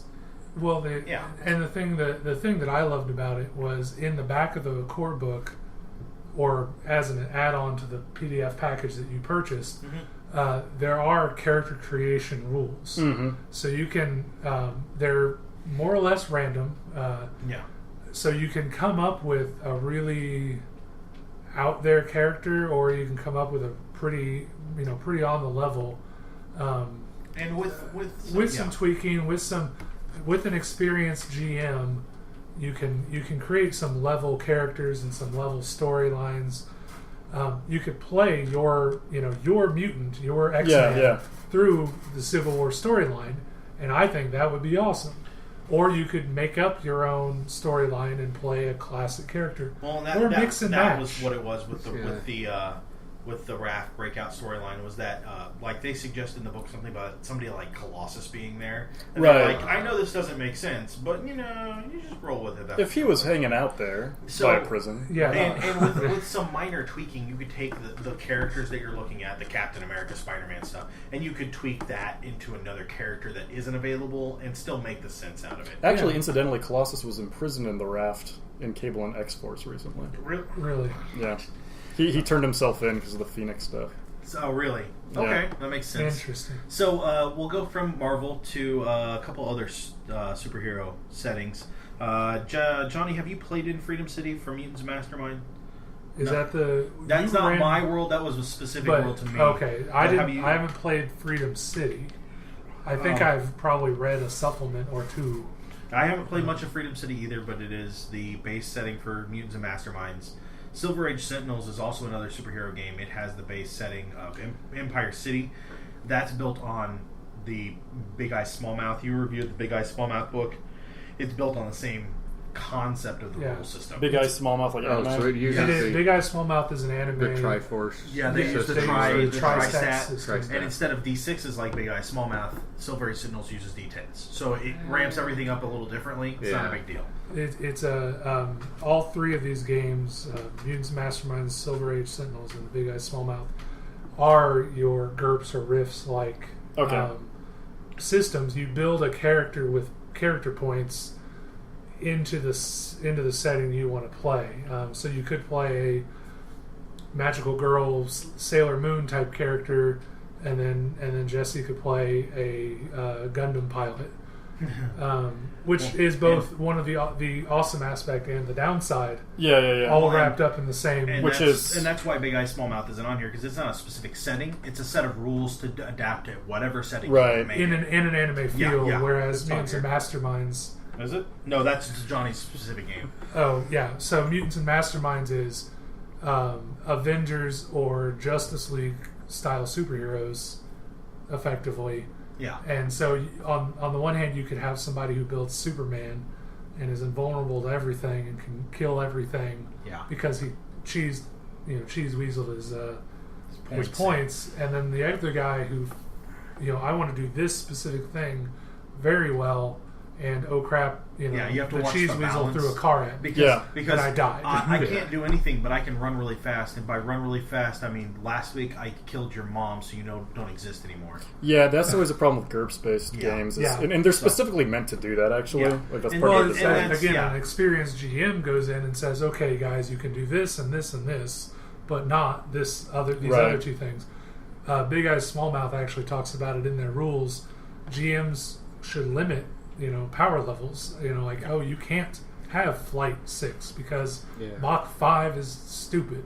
And there's also different settings in the Big Eye Smallmouth. Well, yeah, Big Eye where Smallmouth, certain you things- can what was play- it? Hot rods and I mean, bikers. in the actual base book, there were was there? 4 different kind of realms you could Okay. play in, where it's like Yeah, high fantasy, they low suggest- fantasy, yeah, high standard fantasy, world, medieval. Alien harem girl, Sailor Moon Yeah. type story, Oh my or a goodness. super sci-fi. Everybody's got a giant robot, and you should pick one and go with it. So Surprisingly large lack of tentacles. Well, you just built the monster. yeah, film. you build Oh, monsters. that's So it. That's let's- what I did. Let's transition on to another. Oh, wait, can I Yes, go ahead. talk about... Sorry. There was I know I talked to you about this before some weeks ago when we were playing D&D, but there's a system called Aberrant from White Wolf, to go Right. back to White Wolf. Yeah. White Wolf actually had, separate from the World of Darkness, there was, I think it was 3 different adventure. It was a shared world set in 3 different time periods. So one was 1920s pulp, one was kind of present-day superhero, and one was, I think, far future. And I never really saw the far future one. I don't think it was very popular. I don't remember a lot of people playing it. But Aberrant had it was the White Wolf D10 system, but they had a really cool... It had a kind of mythology that was interesting, like White Wolf was good at doing. But it also, the kind of characters you could build in the system were very interesting. A lot of different possibilities for power sets and creativity. But it had a really cool setting where there was this event that created these superpowers, but it was also, with this history from the previous game setting from the 20s, but there was all this like pulp adventure-y stuff that had happened previous to it. But that there was this event that caused all these powers, but there's kind of these corporations that are studying it, and they've kind of figured out that it's a result, like these powers are a result of a tumor that will probably, I think would actually slowly drive all the people who had them insane, but they're trying to not let people know that. But at the same time, they set up these centers to train all of the people who have powers, but it makes them sterile because they're putting drugs in their food, and Wow. the tumor, the thing that's in your brain, might kill you. And it wasn't that dark for White Wolf, but it had kind of an interesting, sinister backstory Yeah. that was kind of cool for players, and a lot of freedom that I thought was I opened interesting. the Aberrant book, and it's actually where I got an idea for one of the heroes I played in a Mutants Mastermind game. There was a guy all in white, and it was just a white bodysuit from like top of the head all the way down, Yeah. and he just had this star over one of his eyes. Cool. Where one of his I eyes remember was, that, yeah. and I gave him all these light powers, and he was I loved him. Yeah. It was It's awesome. funny. I have a list of games that I may want to play someday, and Aberrant's on that, isn't it? well, that's not. It was not. I was not aware of Aberrant. I Ah. swear to God. But that story is what I wrote. Was that? So following that superhero line, we're going to go to a computer game for once. Oh, or City of Heroes. boo! Whatever, you love City No, of I Heroes. love City Heroes, but it's dead. That's They closed not it dead down. in my heart. No, but it. Sooner or later, we'll get back to something I know something about. City of Heroes. did you ever play City of Heroes, George? No, but I lived with Rodrigo for about 6 months when he was playing it all the time. And you know what? It has a very thick story. Not Oh. super deep, but it has a lot of a storyline. And I was really in love with it. And when they announced the shutdown, last September? It lasted that long, really? Yeah. Wow. And the only Yeah. reason I think they shut it down is because the company that was maintaining it had so many other things that they were trying to do, including new games. Yeah, new games. What was the name? Number 2. Something 2 just came out. It's another Guild MMO. Wars. Guild Wars 2 Oh, came yeah, out, that's and that's the same company, and they just didn't want to. They didn't have the time to support it I anymore. imagine the server costs would have been. Yeah, well, they only had eight servers. They've only ever had 8 servers. Wow. Unlike WoW, that has thousands of servers Right, across right. the world, they only ever had 8, and I loved it. It had a lot of flexibility for costuming. Power sets were pretty standard, but Oh, that's excellent. but that stuff Yeah, was a lot of fun. my only problem with City of Heroes was the costuming options were so limited. No, I'm sorry. I'm getting this reversed. City of Heroes had great costume Okay. options, limited class options. Yeah, limited class and power options. Because you were no, going to no, get reached across the I table and was- smacked for that one. Yeah, no. But before City of Heroes went full free to play, Yeah, where you purchased the classes that you wanted to play and then other things. yeah. I found a game called Champions Online, which is essentially the same game, but Well, and Champions is built off of a role playing game. is it? Champions used to be a role playing game. Okay, well, it's, Yeah. but it does the City of Heroes Online Same idea. thing, yeah. and that one has the costume options are more Kinda limited. meh. Yeah. But But their their classes classes were wider open, so Yeah. it was Oh, and they were less archetype. City of Heroes had like 5 archetype classes, Right. and everything fell within those. Yeah. Whereas Champions had no archetype classes, just idea-based Yeah. things. yeah, So it wasn't was a little more horrible, free yeah. form and power choice. But I enjoyed them both, and I was looking at the Champions Online Wikipedia page when I misspoke. I was trying to find out if it's still up and running. It is. Is it? Yeah. And So- DC Universe Online are still. Yeah, I still haven't checked that one out. Yeah, I'm told that it plays way better on the PS3 because the controller is actually better to play with than And the keyboard. Steven says the exact opposite. Really? He had it on the PS3, Steven. and Steven Taylor Oh. in our D&D group. Scott Johnson.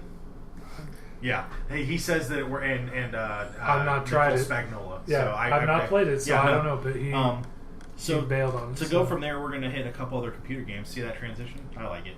Diablo and the World of Sanctuary. Yeah, something I know something It about. had a role playing game, a tabletop one. I actually own that. It's Really? in my Yeah. mom's basement. We should get that out. Yeah, and brush the must smell off. Right. I love that world. It has a really deep story. I don't know if I want to play a role playing game in it because it doesn't feel the same. No, there are also a couple books set in the world that are Yeah, pretty interesting. but sitting at a computer with my buddies, all running Oh, for yeah. Diablo 2, that was always fun. I love. Did you play any Diablo? I never played any multiplayer Diablo. I've never had that experience. Just I beat the first one, and the second one I never got into as much because it didn't have that same dungeon crawl feel. At least Yeah. in the beginning Really? parts when you're in the, Yeah. when you're in the open field, it was just kind of a weird shock to me, and I didn't get into it as much. I can Huh. see that. I don't. I loved it for that reason, so that's not what killed Yeah, it for me. Yeah. I guess that's. We actually, some friends of mine. I don't think it was you bad. went I with just us. never. Yeah. I just So never Jesse and played it. I and 2 of our friends, my senior year of college, high school, went to the Mall of America. That was our big senior trip because we were huge Nice. partiers. Yeah. They had a Wizards of the Coast store in the place, and one of the things they had was a bay of computers where you could play stuff. And we went in one day and rented the computers for like an hour. Yeah. But it was like middle of the day while school was going on in all of Minneapolis, so nobody else was coming in, and we ended up playing for, I don't know, 4 hours. Nice. And we played Diablo 2 the entire time, except for one of the guys, Matt, who Yeah. quit playing that, started playing Amusement Park, the Tycoon. Roller Coaster. Yeah. Roller Coaster Tycoon. And he fell in love with that game and went home and bought it and all the expansions. But we played that game, we played Diablo 2 for hours that Yeah. day. And that week we played and played and Oh, played. my wife still has it loaded on her computer. My And, box is sitting in yeah. the other room. I'm gonna let somebody else borrow it. I've got a necromancer who's stuck because he got killed in an unfortunate position. and and strangely, BattleNet still supports those servers Yeah. Interesting. because it's so popular. Well, they still support Yeah. StarCraft. Blizzard's seems like a pretty decent company for the fans. Yeah. Well, and for Treats fans well. their employees, they get treated super well. Yeah. Anyway. And they always had, and this is a small thing, but one thing I always appreciated from Blizzard was their instruction manuals were so deep. with the setting and just interesting stories. And Yeah. I used to just read the instruction manuals for fun. Oh, It's yeah. great. Yeah. So what we need to do. Diablo 3 came out. That's all I've done is read the book. I've played the game. I'm not as impressed as I could be, but it's not bad. I Yeah. forgot that came out. what we ought to do, George, is get you to bring a laptop over, and we can all just sit here and play Diablo 2. Yeah, that'd be cool. That would be awesome. And you can buy it and the expansion for like $20 now.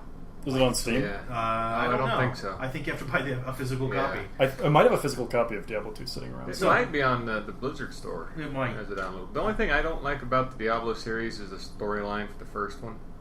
The hero goes through it all. You fight Diablo. Diablo has the big Spoilers. crystal thing. It's an old game. It's an old game. For a 20 years 15, old. 20-year-old game. Yeah. But this big demon But guy is listeners, packing just warning around- you. Thank you. He's packing around this big thing on his head, this big ruby. The hero picks it up after killing him and goes, "Hey, I think the best place to store this is in the center of my forehead." Which is where you got it from Diablo, so Yes. that doesn't make any sense. Well, then You you turn turn evil at the Diablo end. at the end of Diablo 2, right? I think so. No, yes, at the end he's of the Diablo wandering. 1. He's the Dark Wanderer in all the cutscenes in Diablo 2. Yeah.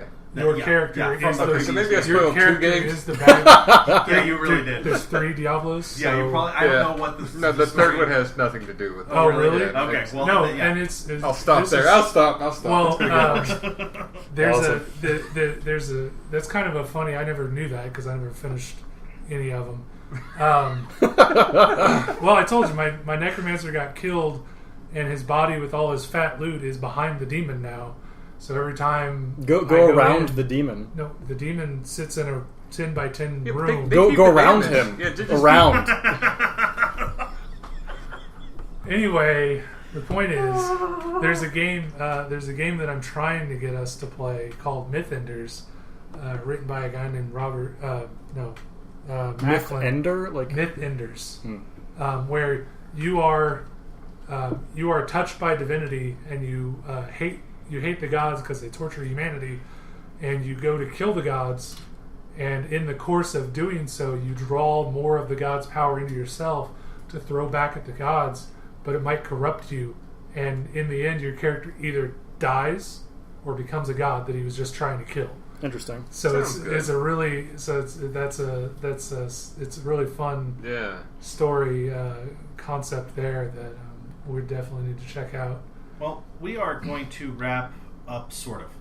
We're going to go to Sort our of. last set of ideas. And I know George just kind of sets you out, and Jesse kind of sets you out too, but we're going to talk about a couple of homebrew worlds that we've done. And if you guys want to chime in with anything you've done, that'd be great too. So, Johnny, let's talk about your D&D world. Tell Which us where one? the one that ran the longest and had the best people in it. So me. Oh, okay. That one? So tell me about. I don't even know what to call your world. It doesn't have a name. Valeria. Tell me about Valeria. There you go. Yeah. See, I remember stuff. I have yeah. the map still. Let's be honest. I was your most prepared character. You ever, were. or You player were. ever. Yeah.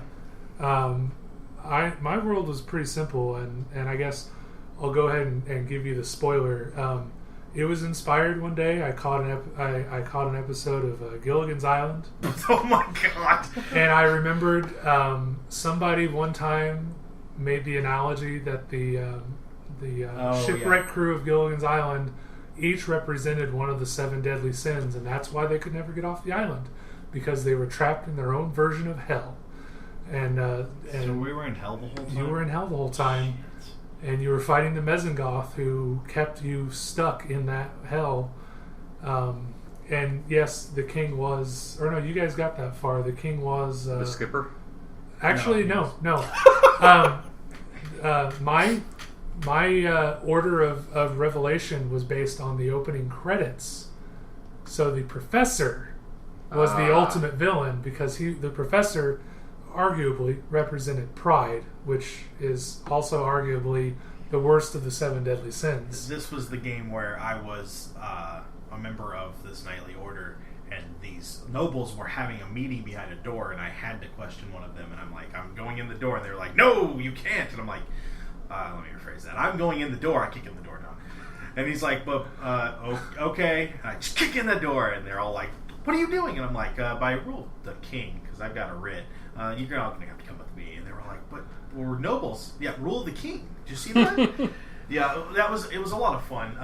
So the world was, a lot of it took place in this Valeria, this kingdom of kingdoms. Yes. But there was also Hanochek, where with this city ruled over by the guilds. It was essentially a free city.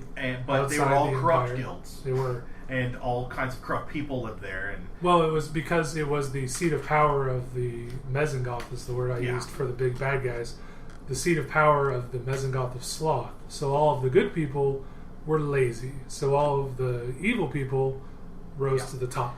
And then we went to the barbarian area. I won't call it a kingdom because it wasn't.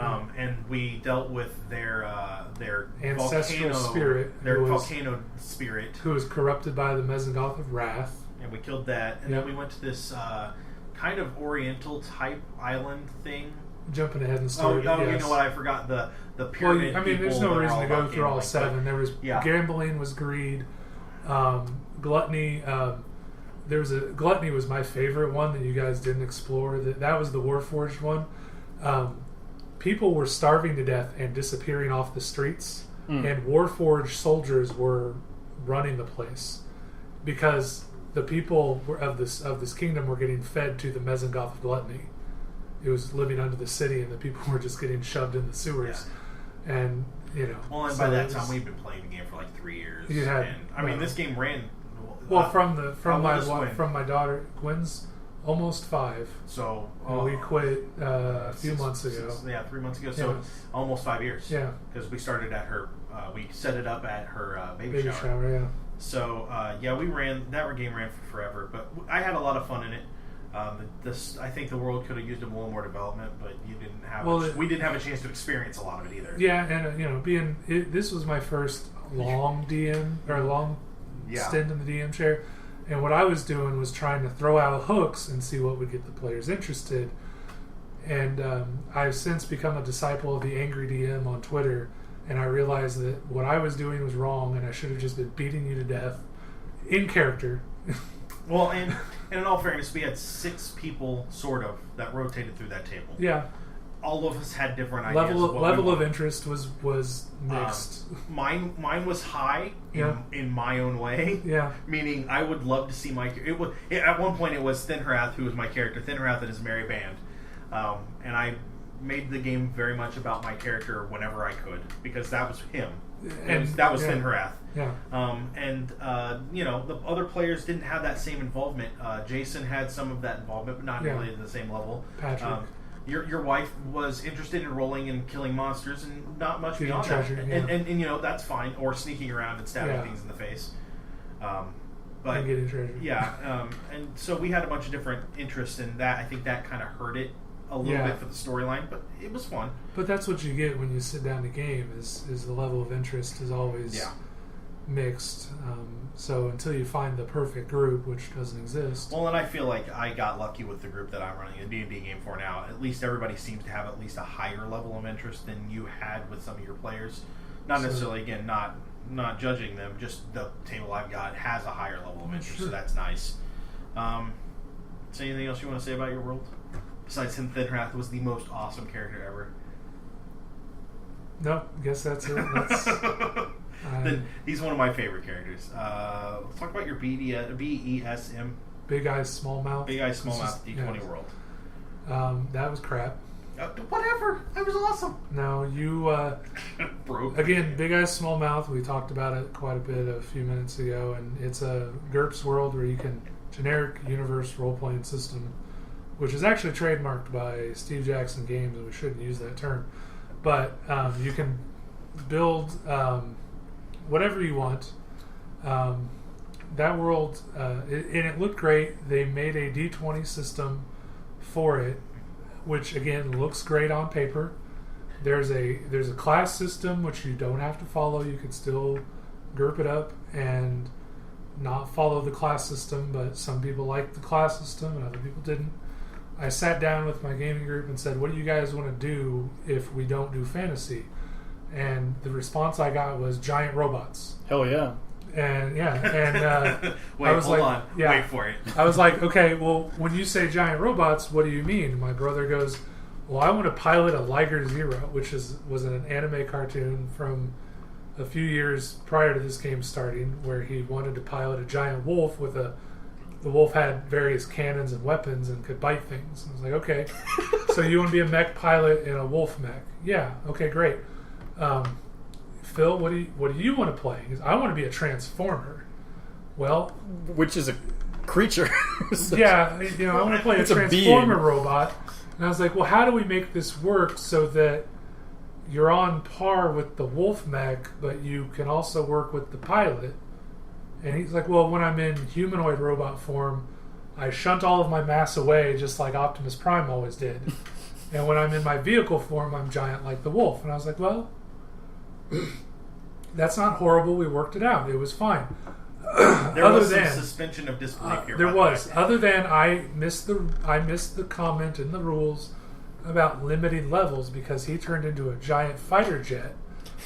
And he had flight at level 6 and could go Mach 5. So here's how the combat works. Which is amazing. Zoom! I fire. Zoom! I fire off the bat map. He was every off time. the map and fly-by attack, so he would carpet bomb a few of the monsters and then fly off without it. He never took damage in mech form or in plane form. That's amazing. And then, let's see, John was a helicopter pilot who had an Uber cannon, which was fine. Which would not hit, but when it did, that thing was dead. Yeah, And I'd be like, hole in the ozone. Right. because you could buy up levels of dice that you rolled for damage and the number of dice that you rolled. Oh yeah. So at one point, at first build, he showed me his cannon did 100 d20s worth of damage. That's absurd. Yes, But this is what happens in GURPS, though. it is. So This is what again, happens. And then it got limited. new GM. So yeah, we limited that like real Who else was fast. in the game? Oh, Pat. Pat was... So I was about to get to Pat. Okay. So then John's brother Ben wanted to play what's her name from Ghost in the Shell, the main character. Kusanagi. Yeah, and That's have okay. a Tamagotchi tank, which was much smaller than the Wolf mech and the airplane, but it was okay. And it was cool because it could go inside the helicopter with the Uber cannon. I'm going to do a nerd correction here because I think Yeah. it's funny. Is that Tamagotchi was that weird little keychain toy? Okay, And I was wondering about that. Fuchikoma or There you go. Tachikoma, depending on what it is. Tachikoma. But That's I just the like one. the idea that she's riding around in a Tamagotchi. And normally I don't want to be a pedant and annoy you, No, that's No. awesome. but a Tamagotchi. I Hey, just got to do that. No, I got it. And all credit you're to fine, you you're because fine. you knew the word, and it's been years since I even looked at that because it left a bad So the taste in tank my- went in the helicopter. Tank went in the helicopter. Mini tank went in And the then it helicopter. pooped and died because no Yeah. one fed it. So You then- win. So then there was Pat, and Pat's a great guy. Pat the Shadow Bat? No. Is it Pat to the No. Shadow Bat? Oh, it's a story for another time. All right. So we've got these giant robots and these tanks and these helicopters with Uber cannons, and I'd say, Pat, okay, show me your character. What are you doing? He'd give me the pitch. I'm a robot ninja. I use a katana. Oh. And I'm like- wait. And I hate humans. Yes, All of them. He hates all humans. Which is a great thing for a character to play in any game. It's fine, yeah. But I'm like, dude, you realize you're using a katana, and Patrick's piloting a giant wolf mech, and Phil is flying past you at Mach 5. Are you sure this is what you want? Right. Yes, this is what I want. So, And he could stealth his way through so anything. They hit level 2. Hold on, yeah, but he could hit for 10 damage. Meanwhile, John is rolling 5d20s for man. damage. And 5d20s was the limit, Johnny. put. Right, Yeah. right. So they've been playing for a little bit. Yeah, And they a hit couple level months. 2, and I go, Johnny, what's the story? You were looking for a game to I join. was. And Johnny, I'm like, Johnny, what's the story? Well, these Alien aliens. invasions. Aliens had previously been here. The lost city of Atlantis was actually a mothership that left Earth. It didn't sink. It left. And now they're back. So in my head, I'm like, well, what can I play? Well, I want to play one of these Atlanteans, like kind of nobility that's working against them because it's horrible what they're doing to the humans. Sounds fine. And I want like an Iron Man suit. Sounds fine. And the rules say I can have magic. Is that okay? And I'm like, and you know, Because again, the Atlanteans idiot have magic, GM, right? Right, you know, right. New GM, not really miss that whole limit things when it doesn't make sense. I was like, well, it's a D20 system. I know Dungeons and Dragons spells. They're not crazy. This is a D20 system. So It's then- got to be balanced. Oh, So sure, then, yeah. So then I take this information and I go, not thinking to myself, how can I break the game? I No. went, how can I make this as powerful as possible and have fun with it? And I went, Sleep. and I went, Level 1 spell. broke it. Sleep. Yeah. Sleep. Because you had to buy your saving throws. And well, They weren't automatically assigned. So none of the other characters cared about saving throws. So my villains had 2s and 3s in their saving throws. So he puts me on the table the first night, and I become an adversary to help him out. Like I'm playing a monster for you. I was Were playing, you? yeah. I don't remember that. I just remember your sorceress character. And then I bring this other character in, and there's, in D&D how depending on your level, your character level, that tells you what level of spell you can get. Right. Not in this game. Right. If I buy magic up to level 9, I can have level 9 spells. So I bought level 4 magic, and we're second level. So I'm already way overpowered. I have access to Fireball and Lightning Bolt. And then But it was sleep that killed me because I know. because I put 30 guards in the and room. then I take this low level spell, and I'm like, oh, sleep. And they're Yeah. all like, and then coup de grace, coup de grace, coup de grace. Yeah. and so I completely broke this game. And we still had fun We did. until we quit. Well, yeah. It wound up. There was, the big ship arrived. The continent of Atlantis landed on Earth again, and the players go, "We need nukes. It's the only way we can win." So like, okay, fine, you get nukes, and then boom, game Yeah. over. Yeah, but the world had concept, and it was a lot of fun to start with. We have to destroy this planet to save it. Yep.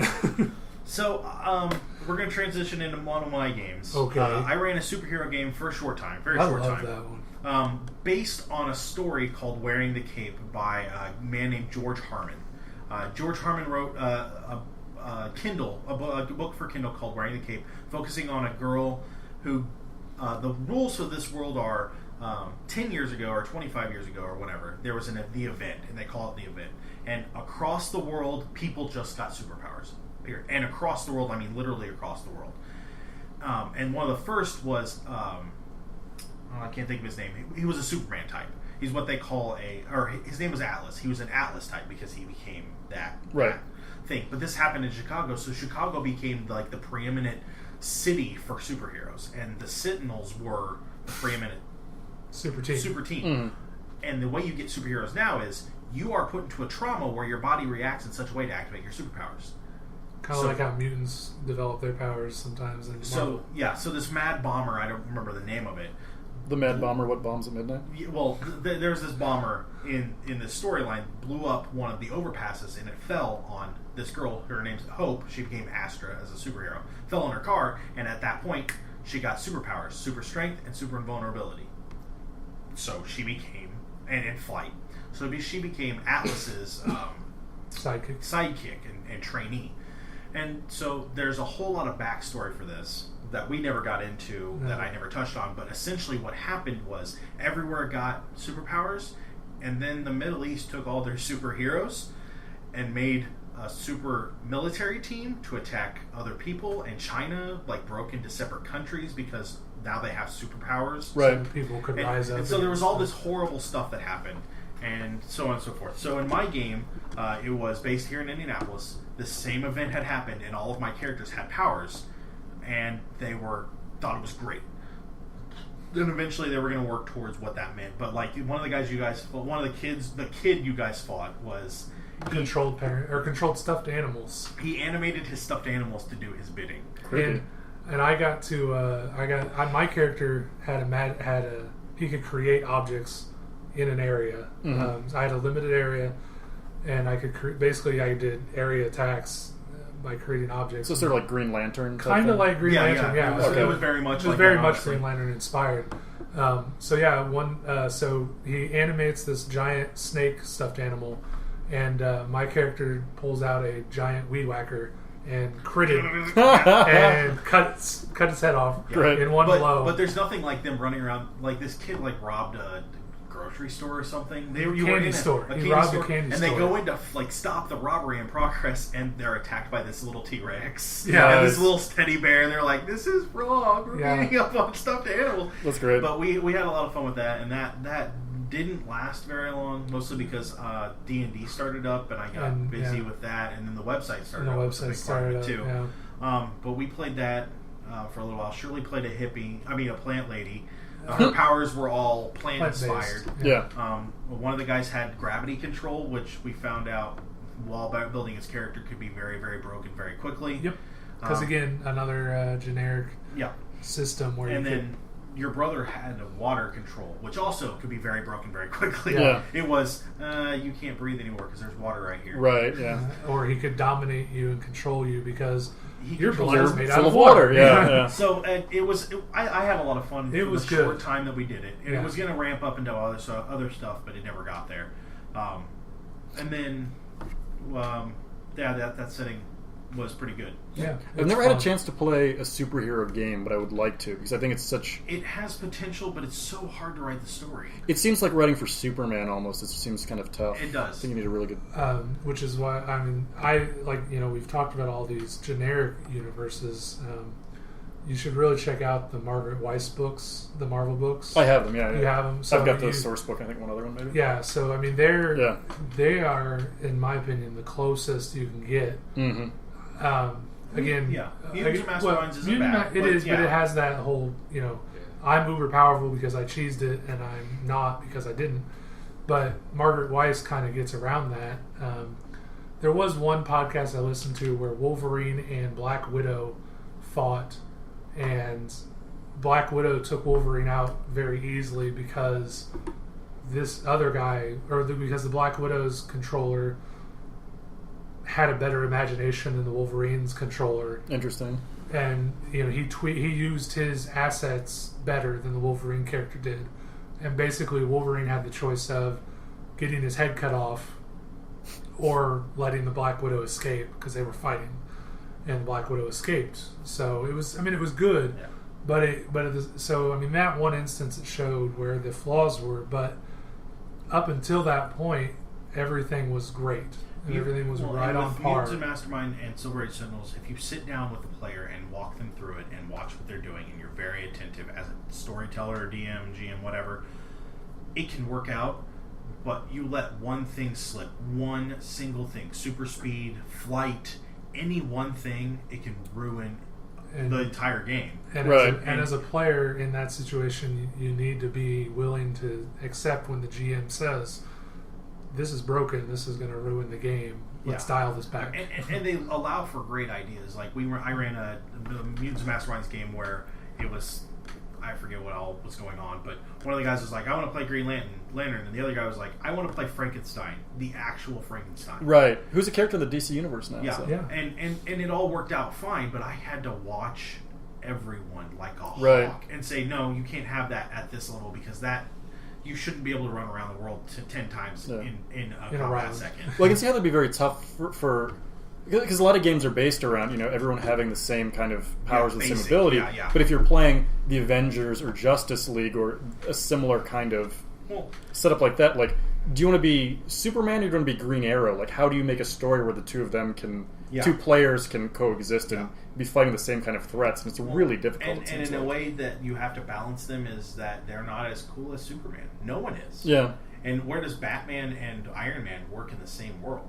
Right. It makes it difficult, but it can work potentially well together. You just have to be a little more. The players and the storyteller have to work a little bit harder on working together instead of fighting against each other, because that's the antagonistic story.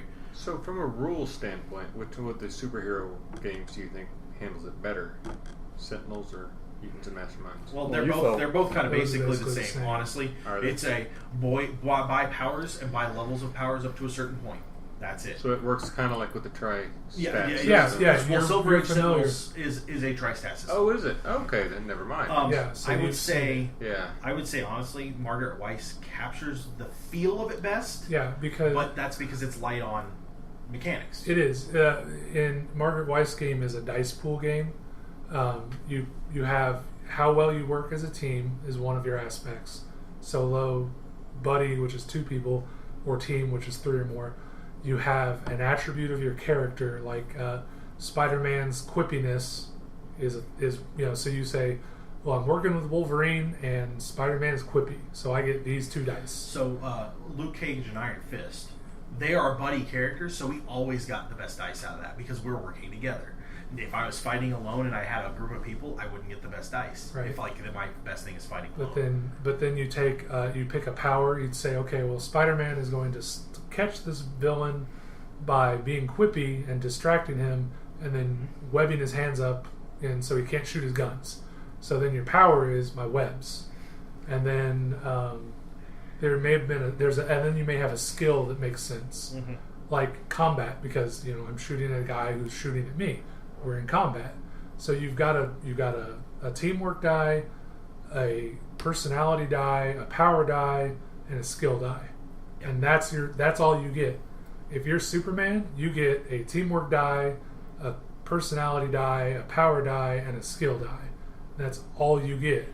So, in a way, you could set up. And Superman may end up rolling all D10s, which is the highest, or 12s. D12s, which is the highest you can roll. Go. But that doesn't matter, because if he rolls all 4s, those are all 4s. Yeah. And then, so it's more of a storytelling game than a D&D rules crunch game. But it handles it better because, again, you can have Superman in the same scene as Green Arrow, and if your storyteller's good enough, everything works out and a story is told.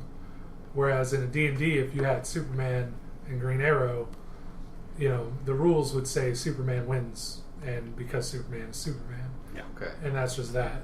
So, none of the games are bad. Silver Age Sentinels and Mutants and Masterminds you have to be careful with. It's okay. And then it's an effort on everybody's part to make it work the best way possible. And Margaret Weis, again, has a thing where Wolverine was nearly taken out by Black Widow because of better descriptive powers of the player. And you have to describe a lot of what you're doing and explain and justify why you're using the dice you want to use. And that's really what it comes down to. Okay. So to finalize all of this, I'm going to hit one last setting, and that is my current D&D setting, which all 3 of you are playing in. Yes. And you're all loving. You are all loving. Right? Loving. Oh, yeah. Wait a second. So I've been working on this since my sophomore year of high school, on and off, sort of. I enjoy it. It's basic high fantasy, sword and sorcery kind of stuff. I don't know, Johnny. You've played in at least a couple of these games, haven't you? Well, to offer up honest criticism, I don't know, because the problem is, and I know this is just a thing. You've had this world in your head, and you know where everything is. Yeah. You tell me a kingdom name from Histolia, or I've forgotten any of the other ones. New Brunswick. And I'm like, okay, great. Remind me what this is all about. Yeah. The only thing I remember is the one time you let me play an evil character in your game. I was the assassin god's Hasimal. I was his voice on the earth. I was going around killing people because I was told to, and it was fun. And the paladin in the group couldn't kill me back because he was told not to by his gods, and we had to work together. And I was just like, I'm gonna go, be evil. I'm gonna go be evil for a little bit. See you guys later. And that's the only game I remember taking place in the same world. Monkey Summoner was also in this world. But again, that was a monster campaign with the rotating. That was weird. GM. In all fairness, that's not my fault. No, and I don't remember that having a lot to do with the governmental concepts, kingdoms that you've established. That was more, you guys are on the fringes because you're all monsters, and if you were to walk into a capital city, you get slaughtered. So I've been running this for a while. The current storyline, I think, is developing well enough. You guys are invested, it seems. The players are invested. We're giving you blank looks. You know what, George? You don't have to come back till November. Well, fine, I won't. I'll show you. All in all, though, I think if anything, I think what we all agree on is that there are plenty of worlds out there to play, but you shouldn't be discouraged from creating your own, right? Yeah. Oh, yeah. I do like you're saying.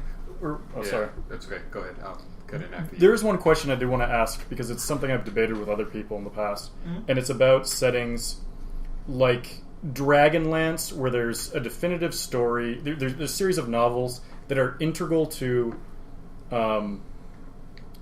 the story of the game, where these heroes basically save the world definitively. You can't escape from that. Or in another context, Star Wars, where I like to play, when I'm playing Star Wars, I like to set it in the Rebellion era, because I don't care about the prequels, and I actively hate them.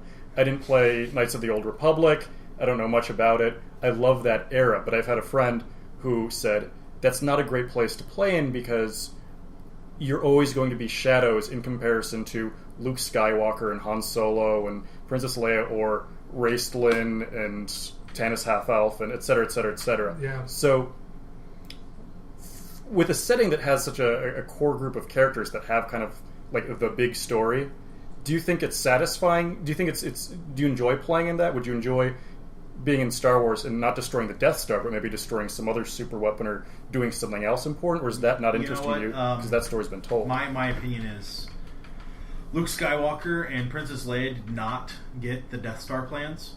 The Bothan spies did, and if I'm a Bothan spy, I'm still integral, and without me, they can't do crap. Yeah. Right. And that's my point. You have to, as a DM, it's your responsibility to make the story about the characters at the table as important as anything else going on. Now, with Dragonlance, it's overwhelmingly hard because if you're not in part of that, everything else that's going on doesn't really matter, and it's very difficult in a setting like that. But in Star Wars, because of the wide range of time frame that you have the option for, right? I can even put it in the prequels, and I understand your dislike, but I could be a Jedi at anywhere between Attack of the Clones and Revenge of the Sith, and I have tons of information to work with. Yes. And still make my character just as important. Maybe I don't turn into Darth Vader, but that doesn't mean that I'm not important to the story. Yeah, it's about, for me, like I was talking about the Margaret Weis Marvel game, I don't want to play their stories. Right. 90% of the time, I don't want to play in someone else's sandbox. Something where the end of the world is predetermined one way or the other, because it does have that looming shadow. But there are places in like the Star Wars universe where technically that happens on like 5 planets? Tatooine. Everything happens on Tatooine. Everything happens on Tatooine or Endor, but there are so many other places you can go. Yeah. Well, the war is happening everywhere. You can just be a bounty hunter working for a hut and have a lot of fun with the group. Yeah, you could ignore the entire war plot actually if you do that. Yeah, just you can be a criminal or it be over here and be on the fringe of it the whole time. You can be in the corporate sector from the books. Yeah. I had Star Wars has a lot of potential. Whether it's realized ever or not is but it has a lot. I had a brief the monster game that you were just talking about. I didn't have Matt's knowledge of his world.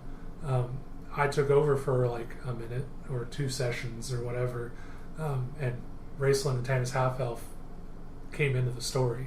They didn't know it. There was a wizard in dark robes talking to a half-elf in buckskin in a bar, and I was like, it was there. I was like ready. I had their stats. All they had to do was say, I'm going to go over here and talk to these guys, and we would have had them in the story. And that's a cool option. But they never did it. When you have something like that, you can bring in these iconic characters, and that's kind of interesting that the players can interact with. And that could also be interesting, I think, maybe for players. I've never thought about that. But it's a juggling act, and you have to be prepared for it. So that's why I would say homebrew is my preferred. I agree with homebrew. It comes down to the rules to me more than it comes down to settings. I prefer, even when you play within a standard setting, things get warped around. Like I've played in Forgotten Realms a lot, and you never bump into the important people. Just like in Star Wars, I've never bumped into anybody famous while playing Star Wars games. But it comes down to what rules they use and how you can change things to get with them. And on my end in Forgotten Realms, the two most important characters are Elminster and Dritz. Dritz doesn't do anything, and neither does Elminster. They're never. I mean, they've got their books, but they're never really doing anything huge. Elminster refuses because the world has to excel the way it excels. And so he's like Gandalf, basically. Yeah, he is. He's exactly Gandalf. Okay, he is. Well, Elminster is already. By the time you start playing in Forgotten Realms, Elminster has done everything. Yeah, and he's like, if I sneeze the wrong way, I might blow up the planet. Right. He's got all the god power of like magic. Him walking into Waterdeep could could cause a fight to break out. He don't want to do that, so he just stays in his tower and researches more magic. Yeah. And Dritz is important for the books, but he doesn't do anything great. I mean, he was part of a war that went bad, and he couldn't stop it. He is limited in his own writing. So even with those characters, especially in the Forgotten Realms, they don't matter. You're very different from Dragonlance, where there's, they are the big heroes that do everything. Yeah. Dragonlance is a very hard world to play in. Yeah. Mostly because they've changed it over and over again so many times. The new books are all weird. The gods have quit talking again, but for a totally different reason. And it's just gotten more complicated. Yeah. So I think that in a world setting, like if we decided to play Marvel superheroes with different superheroes, we would totally be the Great Lakes Avengers. Yes. Or some equivalent of that where we're not as cool as Spider-Man and Iron Man and Captain America, but we're cool in our own right. Right. And we matter for where we're at. One of the great things that did come out of Civil War was the 50-state initiative. Yeah, where you only saw 3, I think. They named 7 or 8 of the 50 states. They named all of them. Did they name all of them? There's actually, like, you get to Montana, they've got names. It's a bunch of obscure heroes, but someone went through and did do that work. Well, but even was this then, like I'm not familiar with this concept. So Civil War breaks out, and Iron Man wins. So there's a registration, and part of his thing is we have to bring in young superheroes, train them, and then every state needs a super team. What happens if AIM attacks Montana? Which they should, because there. Everything only happens in New York in the Marvel Universe, occasionally in LA. Yeah, and so they when you've got West Coast Avengers, they put a team in every state, and so like the Utah, what was it, the Utah Mormons or something? I don't know, but it was very Mormon-esque. Mormon-esque. They may never see action, but if something so bad happens that the Avengers of New York need to call up or it happens right they're in Utah, they're right there in lines. Utah. Yeah, and so it was a cool concept. So you could take one of these states and be like, oh, well, we're the Nebraska Huskers. Yeah. And we're awesome out here in the middle of nowhere. And then so you have AIM attack. Yeah. You have 3 AIM agents attack the local nuclear plant to steal uranium. That's great. There's a comic that it was one of the first comics I ever bought. Spider-Man fights Doctor Doom. Doctor Doom comes to New York to get this necklace that has magic powers because he wants to be a wizard. And Spider-Man is just trying, he's doing everything he can, but Doctor Doom is just so much more powerful than he is.